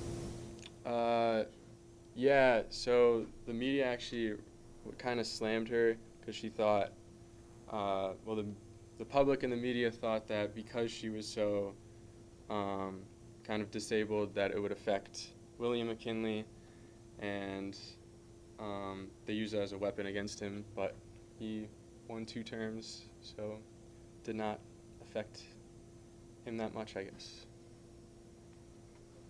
Thank you again. I'm Michael Monty, and my presentation is on Edith Roosevelt, Teddy Roosevelt's wife, second wife. So, this is Edith Roosevelt. She was born in Norwich, Connecticut. Very relevant to us, that's very close, and I was working in Norwich this morning. They like her over there. So she was born in Norwich, and her and Teddy Roosevelt actually grew up together. They were childhood friends, and she was very close with Teddy Roosevelt's sister. So they were good friends, and they would end up dating, like, I believe around their later teen years, and it all seemed well, but they both had pretty fiery personalities and everything, and for reasons that we actually don't know, they separated. And Teddy went off to school to go to university and all, and people have their theories on why they separated, but I think their personalities may have played a role in that. So after that, Teddy goes to university, and he meets another woman, and they get married very quickly. He is reported to have said to a friend after he saw her, he's like, I'm going to marry that woman over there. And he did. He was about 21 and she was about 19, and they had a fantastic relationship. Her name was Alice Hathaway Lee. I always mess that one up, but Alice Hathaway Lee was his first husband, and they were married for about 4 years. They had a child named Alice, but she tragically died after child's birth, about 2 days after. And even worse was Teddy Roosevelt's mother died on the same day that his first wife died. And so Teddy Roosevelt was a diarist, which means that he wrote in a diary or his journal. And his first wife and mother died on the same day, on Valentine's Day in 1884. And this is his entry from that day with an X that says, "The light has gone out of my life." It was a tough time for Theodore Roosevelt, and he ended up moving out west for a while, and for about a year and a half or so. And then he just was like, I can't think of marrying anyone else, and he told his sister, stop me if I go for anyone else, because they were born in the 1860s, the early 1860s, so they had some Victorian ideals, and it was a thing at the time where it's like, if this is your partner, it's like, if they die, it's like, my heart is with them, and I shall never go for anyone else. So this was initially how he was going about it. But when he returned back to the East Coast, he's at his sister's house, and by happenstance, he runs into Edith, and they get talking again, and they get engaged in secret. No one talks about it, and the press actually knew before Teddy's own family knew that they were engaged, just because people could tell that they were together, and they were married soon after that, and they ended up having 5 more children.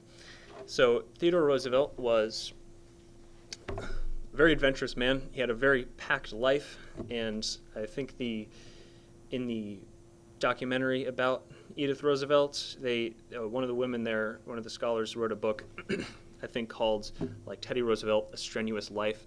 He did a lot of stuff. He lived to 60, but he packed a lot into those years. He was like a police commissioner. He was a cattle rancher in the Badlands of North Dakota, which is like super hardcore. I looked up that place. And he obviously did a lot of traveling. He lived in other countries for small portions of time, and was in political roles. He ended up being, I believe, vice president for McKinley, and as we just heard, he was tragically assassinated. And thus, Teddy Roosevelt took the role of office, the executive office.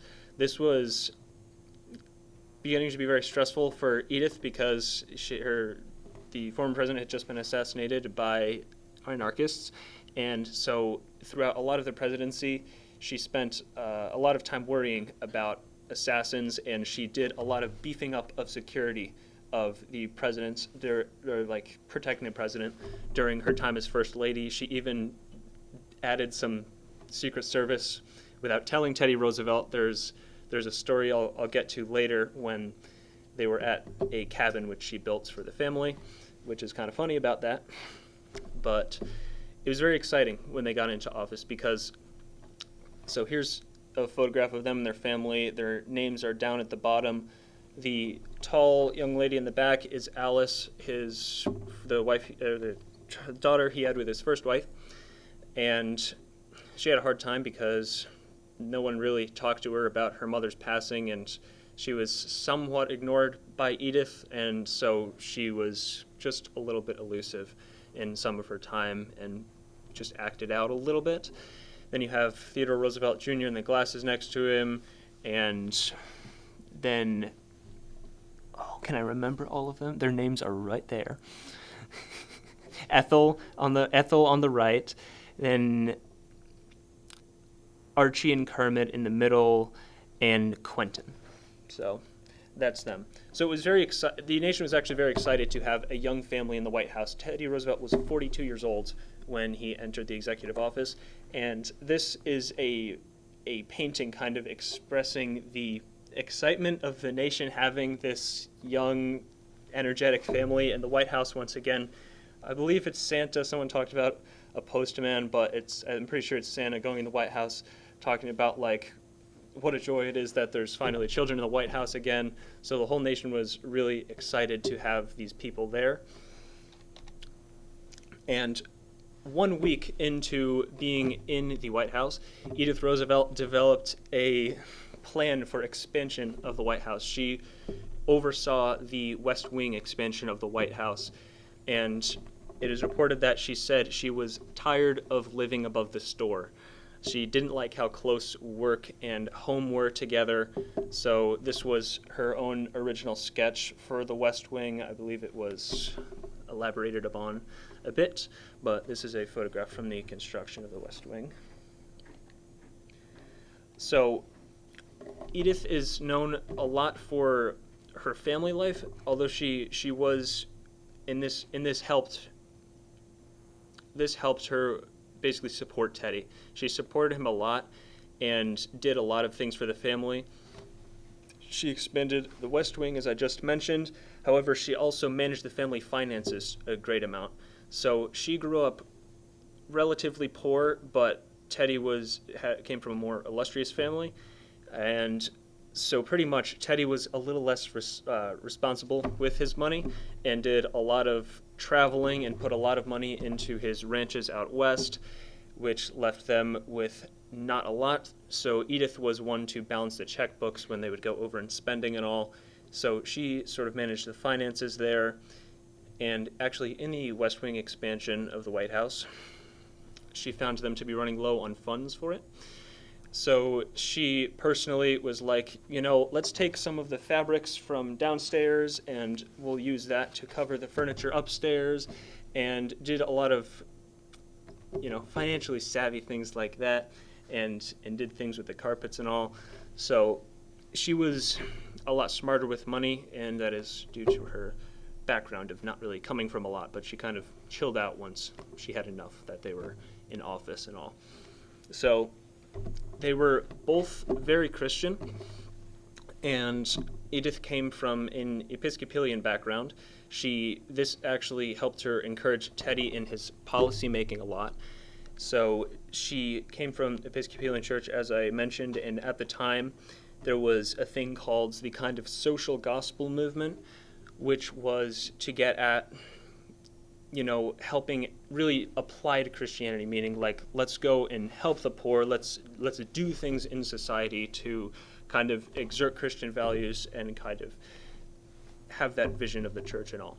So she would often consult Teddy and ask him, like, how is this going to affect the poor and needy in the policy making? So that frankly was really, really reflected in the policy making decisions she did. She was a bit more strict as a parent, but Teddy was kind of like the fun parent, and she would be the one to kind of rein him in sometimes, and in his temper, she'd be the one where he'd be talking a lot, and she'd be like, well, now Theodore, like, listen in. And he would reluctantly discipline the children when she's like, you need to spank them now, and he's like, wow, fine. But he was the one that liked to kind of play with them and all and be fun like that. So they were kind of the good cop, bad cop parents. That is not the end of the slideshow.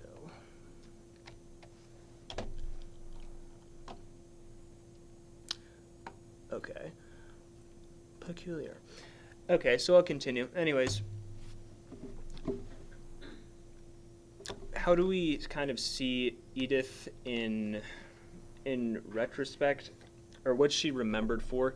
She was a woman of patience, and that really helped play into Teddy's role, because she was kind of the emotional support of Teddy. What's really important about this couple is that they modernized the White House in the country at a time when it was industrializing. The U.S. was becoming a world power. It was new money. And in fact, the reason that the West Wing expansion was approved was because they had the funds to do that, and Congress was like, let's do it. Because the White House was in rather dismal condition. They couldn't really welcome dignitaries there so much, and they're like, well, this place could use some spicing up. Let's put some money towards it. And they did. And other things I would like to mention, because I do have more slides. It appears they haven't all loaded in on this part. She developed a small cabin, very rustic, no amenities at all, no running water or anything of that sort.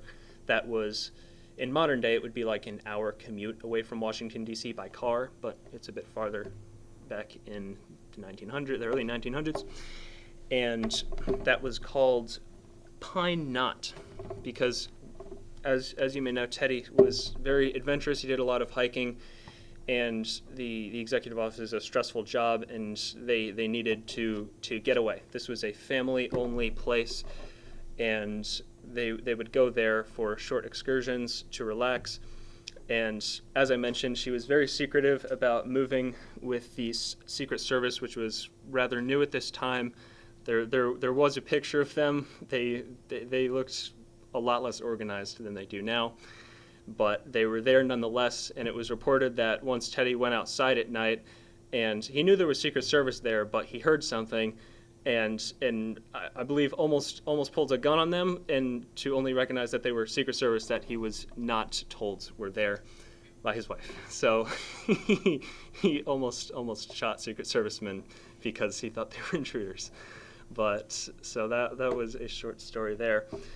So she was also they were a very social family, frankly, and they brought social life to the White House.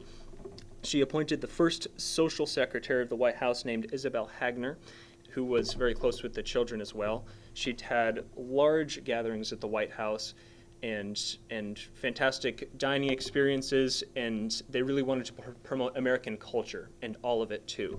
So they would have Indian spirituals kind of music as well as popular music. They had many famous musicians come in, and they kind of wanted to promote, like, this is America, we're up and coming in the world, see what we got. And they used the White House as a sort of showcase for this. It was very exciting.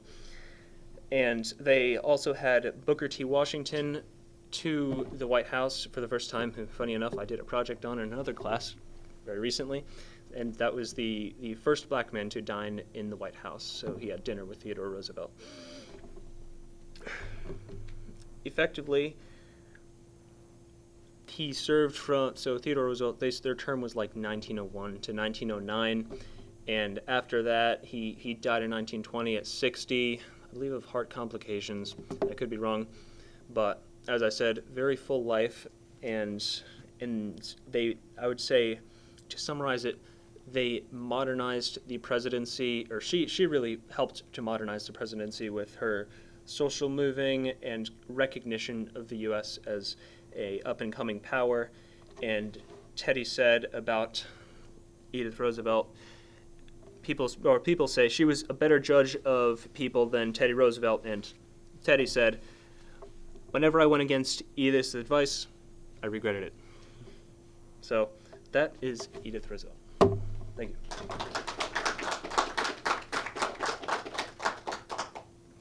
questions? Did you happen to research how she felt when her husband ran a third time? Ran a third time? I didn't quite come across that, no. I did but I did see what she thought about the Mount Rushmore. Apparently she didn't comment on it a whole lot, but it was developed by a guy that was in the Bull Moose Party, so people think that she was not really a big fan of having him up there, but because it was a supporter of the Bull Moose Party, which was Teddy Roosevelt's party, that might be a reason that he got put up there, but it was kind of controversial. Some people are like, well, he doesn't belong up there. Yes. How was the press response to her as First Lady, especially as being the second wife to Theodore? Was there any? So I don't believe, good question by the way, I don't think that there was much, people didn't really look down upon it at all. It wasn't negatively received of her being his second wife of anything that I covered, but in fact another important role she held, which frankly I forgot to go over, and thank you for remembering me of it, she kind of controlled the press's access to the family. As I stated before, she was really a very family-oriented woman, and she had personal portraits, professional portraits of all of her children done, all of which are very interesting or cool, kind of showcasing their personalities. They're out in nature. It looks good. And due to her social involvement and all, she was a big player in how they were going to be seen through the public eye. Thank you.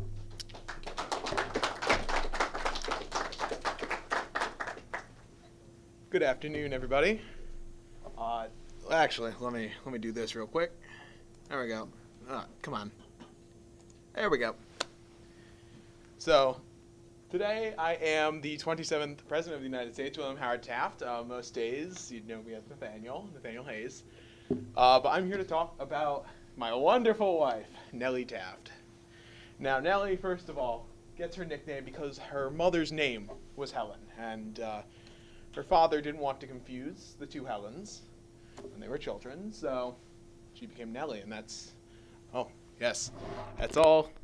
we ever knew her as, Nellie. She was born on June 2nd, 1861 to the Heron family, which had 11 kids. She was the fourth. Of course, our families were friends when we were young, and we eventually met at a sledding party. I was 21 and she was 18. We started to meet more and more after this, and as it came, we would spend a lot of time together. We were both amateur theatricals, and we performed many different events, including Beauty and the Beast. And it was a very interesting time. We both loved singing, we both loved acting, just for the fun of it, of course. But after a while, I proposed to her, and she turned it down. And then I tried again, and she turned it down again. Went on for a little bit. She did not want to be in the traditional role of a housewife. She thought that women should not be subjected to just that. And well, it was that brilliance, that bluntness, that truthfulness, and that sharp, independent lady that I fell in love with that eventually married me. We had 3 kids together: Robert, Alfonso Taft, Helen Taft, and Charles Taft.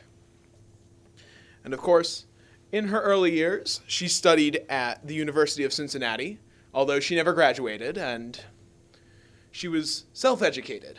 Of course, someone as brilliant as her didn't need the formal education.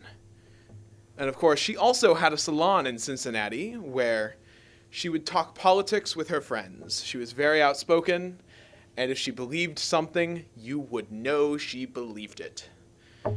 And of course, I would often joke that she wanted to be in Washington. She visited the White House as a young child, and of course, she would say, "I want to be the wife of the president." And I would joke with her often that we would make it to the White House when she became the Secretary of the Treasury. Because, to be honest, She was the political push in the House. In my political life, though, she was the main driving force of a lot of my decisions. She pushed me in the 1900s to take the position of the governor of the Philippines, and I took that offer from McKinley with her advice. We traveled to the Philippines very willingly. We love to travel, and of course, we're showing ourselves and getting immersed in the culture of the area. Of course, she also brought only the best of tastes with us. She brought classical music and banquets for everybody in the Philippines, including the subjects that we had under us, including the military people at the time, and the aristocracy like us. They were for everybody, and they were loved. She was loved.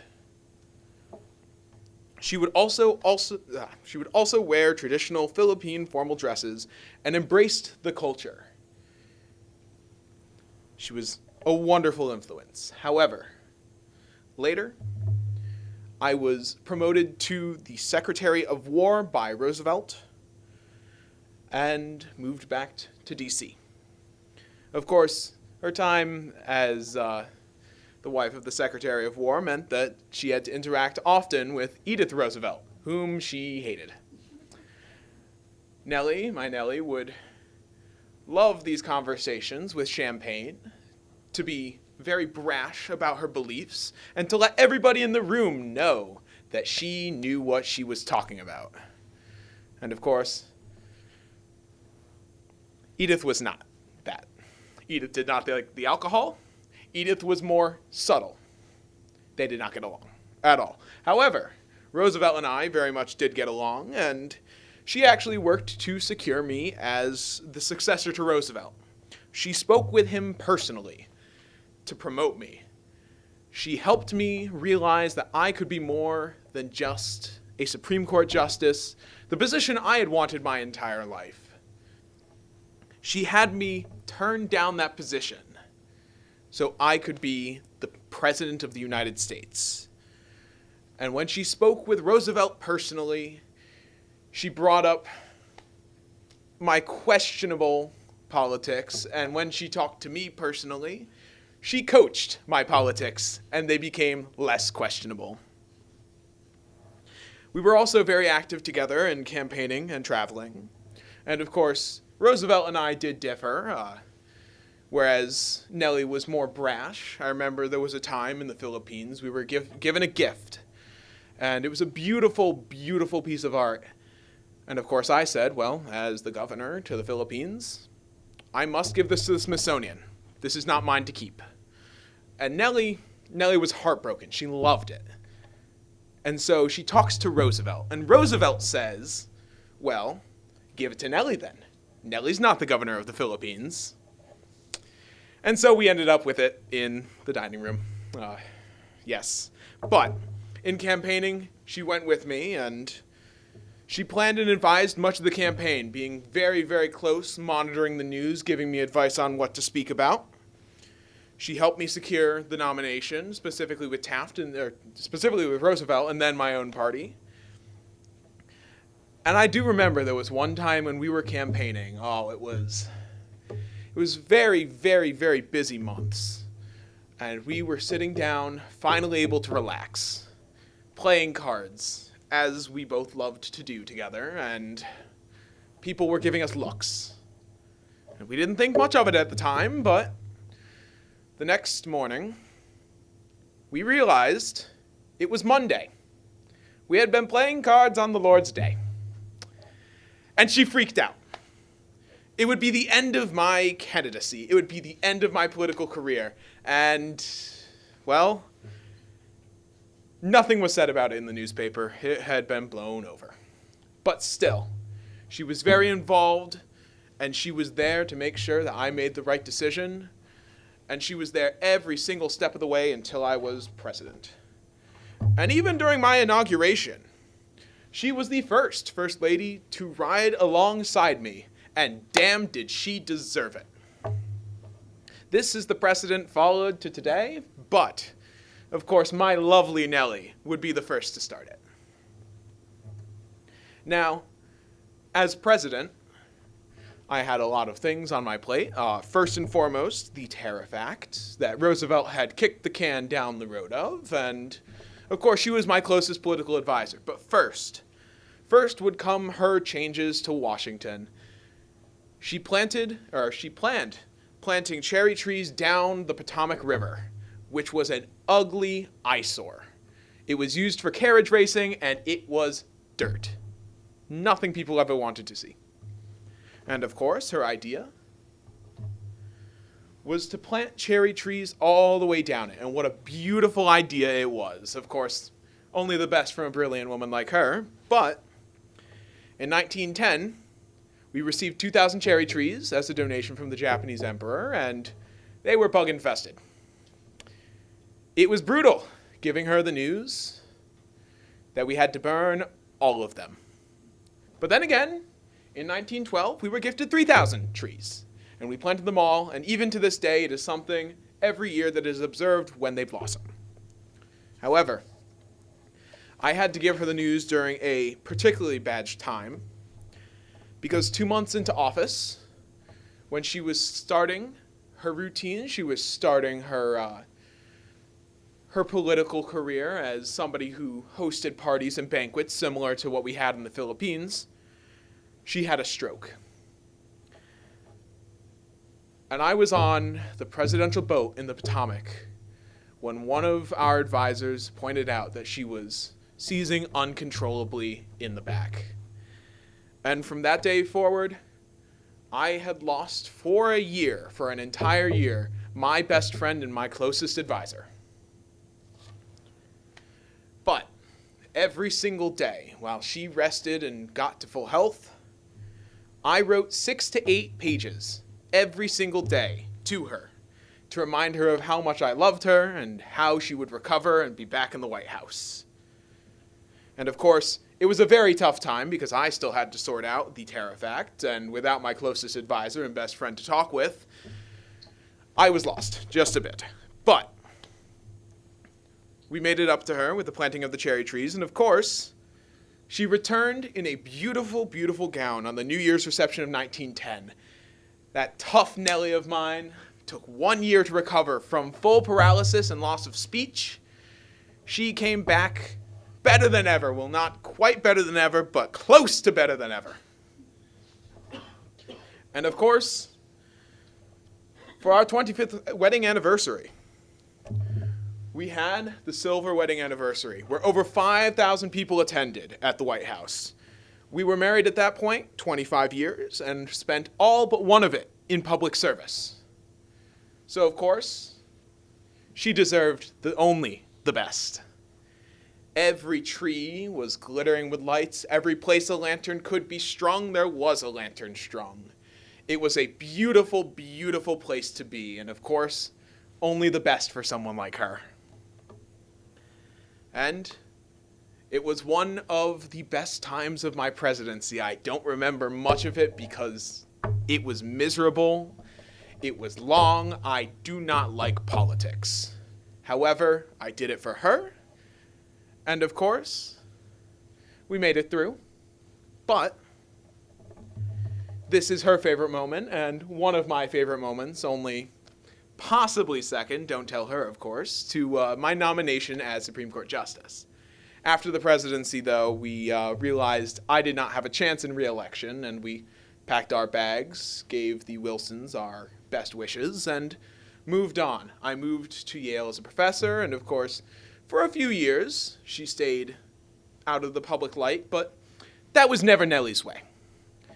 Nellie would begin traveling, come back to me at D.C. and rejoin the political sphere when I became Supreme Court Justice, and she ended up outliving me for quite a while. And of course, in 1914, she also published the book Recollections of Full Years, and she was the first First Lady to have written a commercially published book. Of course, for someone as brilliant as her, it was an easy task, but this accounts all of our times up until 1914, and then after that, I passed away, and she lived to the old age of 81, staying in the political sphere and traveling the world as we both love to do together. And at 81, she passed after surviving 2 strokes because she was the toughest woman out there and really the most important First Lady, at least to me. Thank you.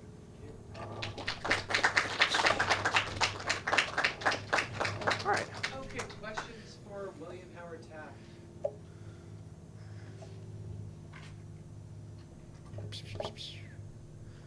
Yes. You said Taft had questionable politics. What Yes. of his policies was the most questionable? Oh, all right. So, maybe not a policy, but a questionable thing for a politician to say. He hated giving speeches. Absolutely hated it. His speeches were often very short, full, and dense, like legalese, because really he was a legal advisor. It was Nellie, actually, who kind of would help write them, develop them a little bit, give him some pointers based on the news that was happening in the area at the time. She was really, really important in actually getting him into politics because he wasn't great at it. Another question? Why did you want him to be president so bad? So, Why did she want him to be president? why did Nellie want him to be president so bad? So, there's actually a story. I believe it was at the age of 17.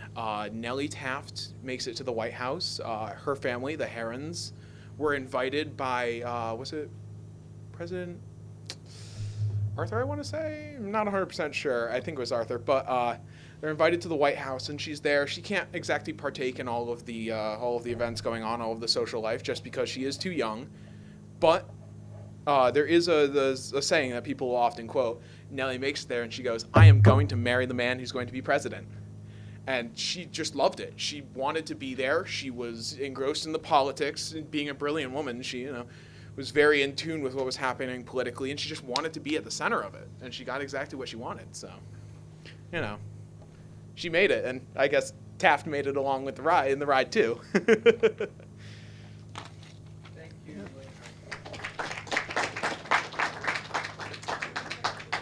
All right, so my first lady was Edith Wilson. I'm Ryan Hall. Sorry, I gotta get my notes up real quick. All right. So Edith Wilson was born Edith Bowling on October 15th, 1872 in Wytheville, Virginia. You can see it on the map from where it is. Her parents were William Holcomb Bowling and Sarah Sally Spears. William Holcomb Bowling was a circuit judge at the time that she was born, but had this family in general has an extensive history of being slave owners and supporting the Confederacy. But once the Emancipation Proclamation was taken into effect, her father had to move back to their hometown and give up their plantation. Edith Bowling was the seventh of 11 children, although 2 of them died. That mic. She was the 7th of 11th children, although 2 of them died when they were stillborn. The house was very crowded. On top of having 8 living children, Edith's parents and her grandmothers, aunts, and cousins also all lived under the same house. They had a very big house because he was still rich when he had her father was still rich from the time they had slaves, so he could afford it. Edith didn't leave her hometown even a single time until she was 12 years old. She was very content. Obviously, when you're that young, you're not going to go very far, but it's still interesting that she didn't leave her hometown a single time until she was 12. I'm not sure if this is actually her. This is the only picture I could find of even claiming to be Edith Wilson when she was younger, but she would be the one in the middle if that is the actual picture of her. And then top right is her father, William Holcomb Bowling. So this isn't necessarily important to talk about for her first ladyship, but I found it very interesting. So her family has a deep history in the United States. Through her father's side, she is a direct descendant of Mataoka, otherwise known as Pocahontas. Edith Wilson is Pocahontas's 7th great granddaughter. I'm not going to say all the greats out, but 7th great granddaughter. She is also related to Thomas Jefferson, Martha Washington, Letitia Tyler, the Harrison family, and Robert E. Lee. The Harrison family, Robert E. Lee and Letitia Tyler, are through marriages. That's how she's related. She's not blood related to them.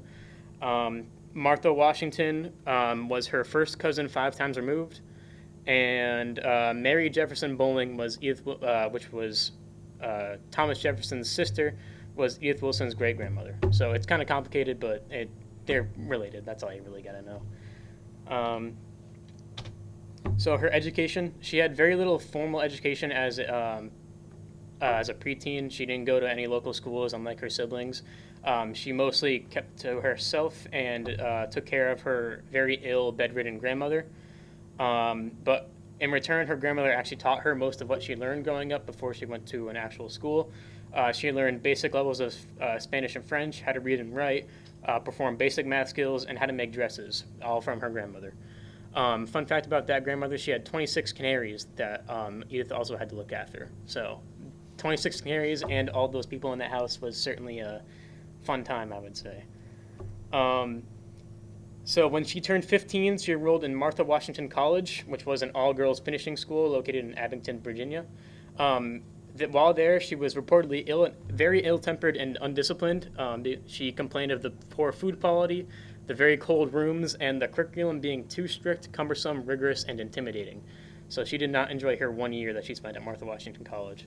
So after that 1 year, she enrolled in Powell School for Girls in Richmond, Virginia. There she actually had she cited it as the best time in her life before she met Woodrow Wilson, of course. But she never actually graduated, as after only 2 years there, it shut down because the guy in charge was sick or something. I don't remember off the top of my head exactly what it was, but she never actually graduated from formal school. And also, she didn't go back after the school shut down because her father didn't want to pay for any more school for her. He wanted to focus on paying for her brother's education instead.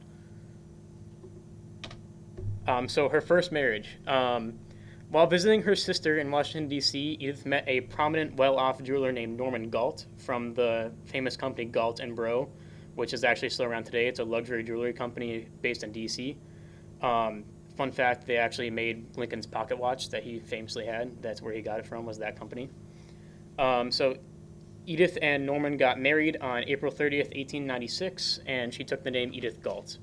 Together they had one child, a boy. However, he only lived for 4 days before he died, and the experience unfortunately left Edith unable to foster any more children. So she never actually had any biological children with Woodrow Wilson. The couple lived in D.C. together for 12 years before Norman Galt died unexpectedly from what we think is the flu, but it was not confirmed back then. And that is a picture of her first husband, Norman Galt.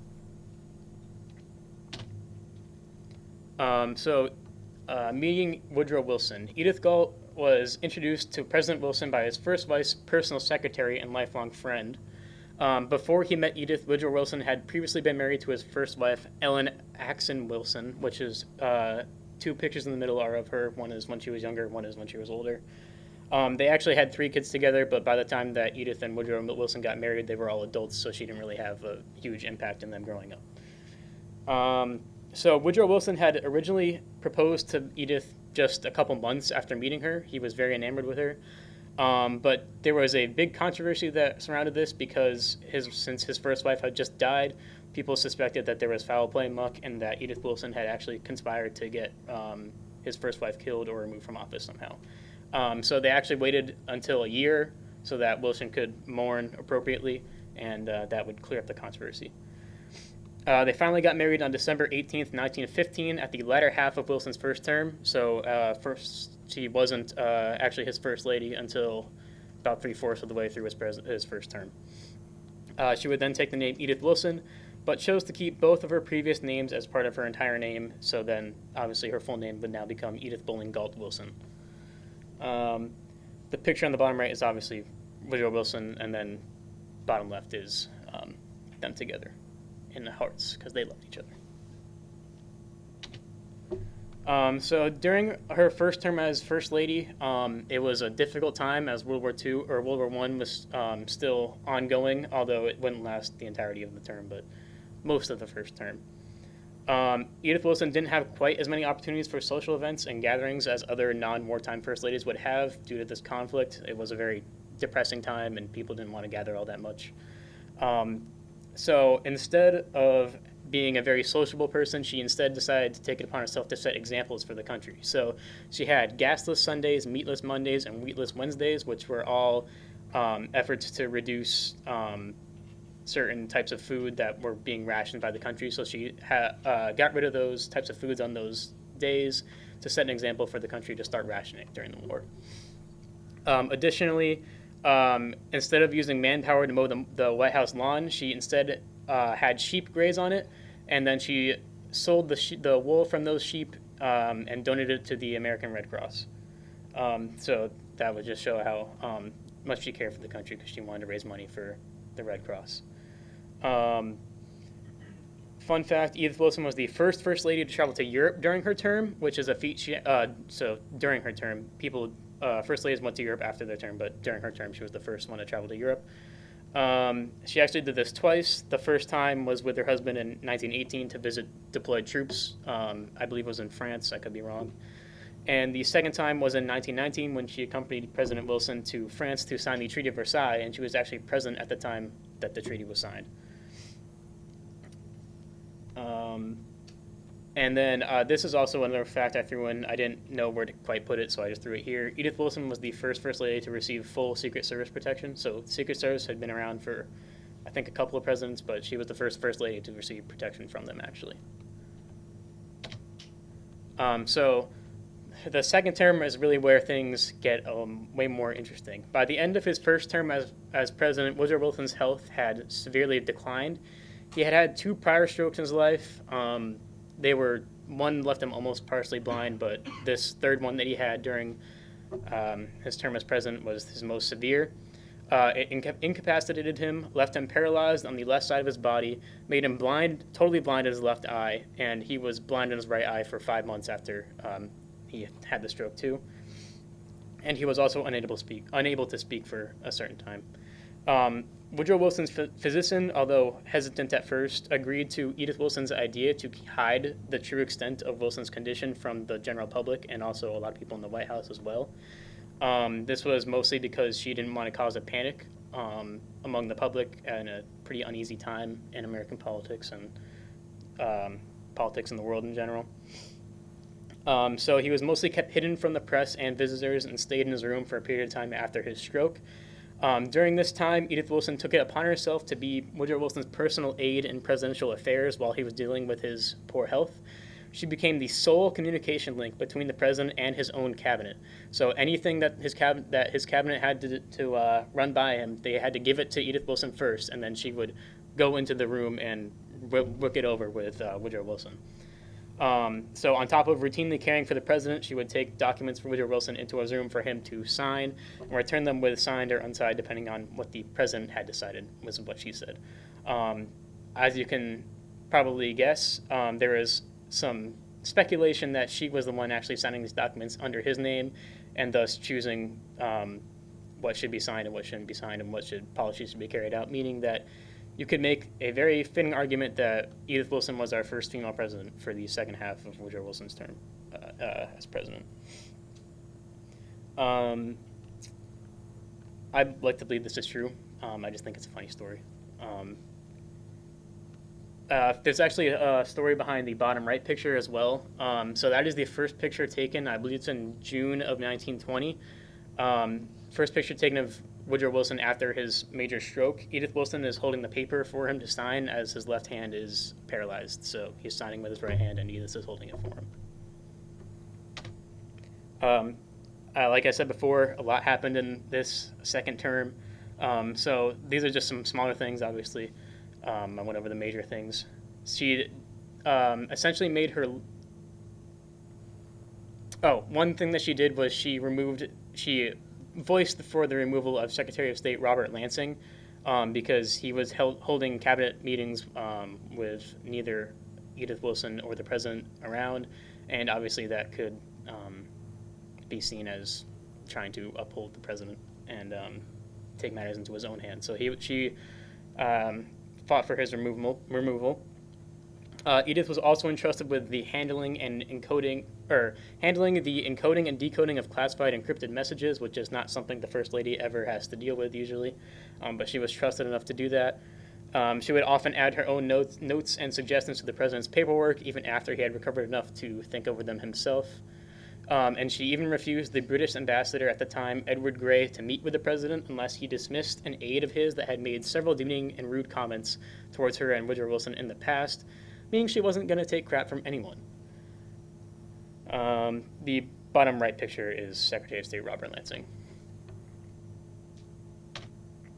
Post-First Lady life. So Woodrow Wilson's second term ended in 1921, and he and Edith Wilson moved into a home in Washington, D.C. There, Edith Wilson would continue to take care of the very ill and weak Woodrow Wilson until his death from yet another stroke on February 3rd, 1924, at the age of 67. She would go on to head the Women's National Democratic Club's Board of Governors when it opened formally in 1924, and she would also write and publish her own memoir titled My Memoir in 1939, and this was really the first instance of her revealing the true extent of Woodrow Wilson's health during his term in office, although conveniently she didn't leave out whether or not she was the one that was actually making the decisions. So we still are unsure if that is what happened or not. On January 8th, 1941, the day after Pearl Harbor, President Franklin Delano Roosevelt asked her to be present for his address to Congress, where he asked Congress to declare war on Japan. This was to create a link to Woodrow Wilson's similar declaration of war during World War I 24 years earlier. She would later attend Franklin Roosevelt's funeral at the White House on April 14th, 1945, and she even lived long enough to attend JFK's inauguration on January 20th, 1961. I believe she rode in a car in his inaugural parade.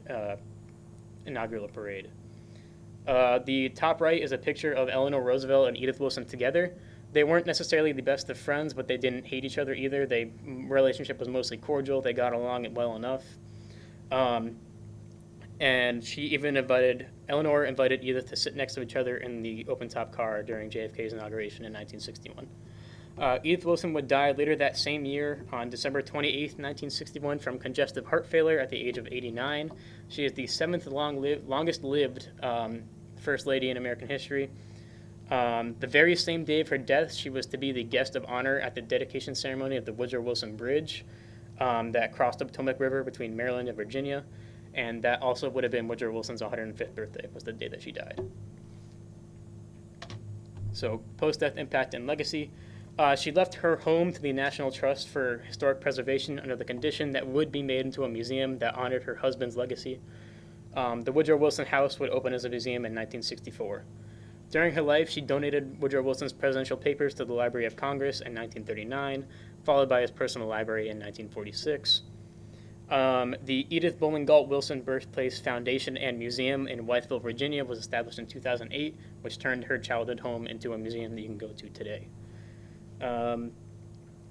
Time has done wonders for remembering Edith Wilson, if you ask me, mostly because now she's remembered for the speculation of her maybe signing the papers instead of Woodrow Wilson.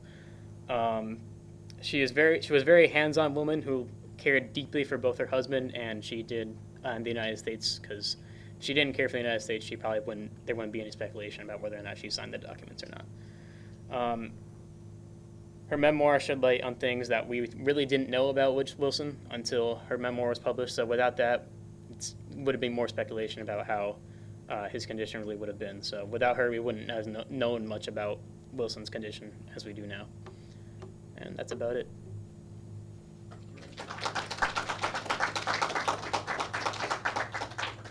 Okay, questions for Ryan, please. 2 questions.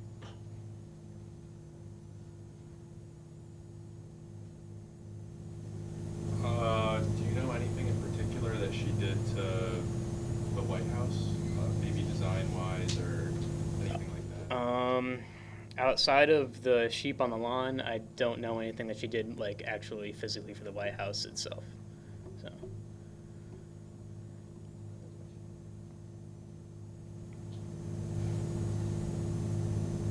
So, from your research, how long about would you say that she was pretty much in control of what came and went?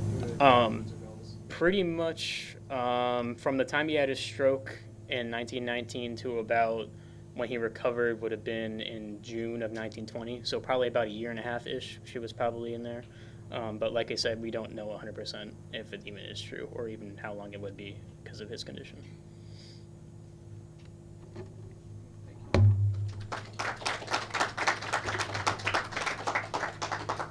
we've gotten through quite a lot. We have run out of time, however, so this will be a preview for next time. As promised, it might happen. We'll be starting class next week with Grace Coolidge and Sam's presentation on it. And we'll also hopefully fit in Florence Harding and Lou Hoover, who also couldn't be here today. So we'll have 3 presentations to start class on next Wednesday, and then we'll go into our next set of material on the Roosevelt. So this is all very fitting. Thank you very much. Let's give our presenters another round of applause. And please do enjoy an election cupcake on the way out. If I can get Abby to do one more job of helping make sure they get distributed. Thank you again. Thank you for being with us on YouTube today, and we'll see you again next time.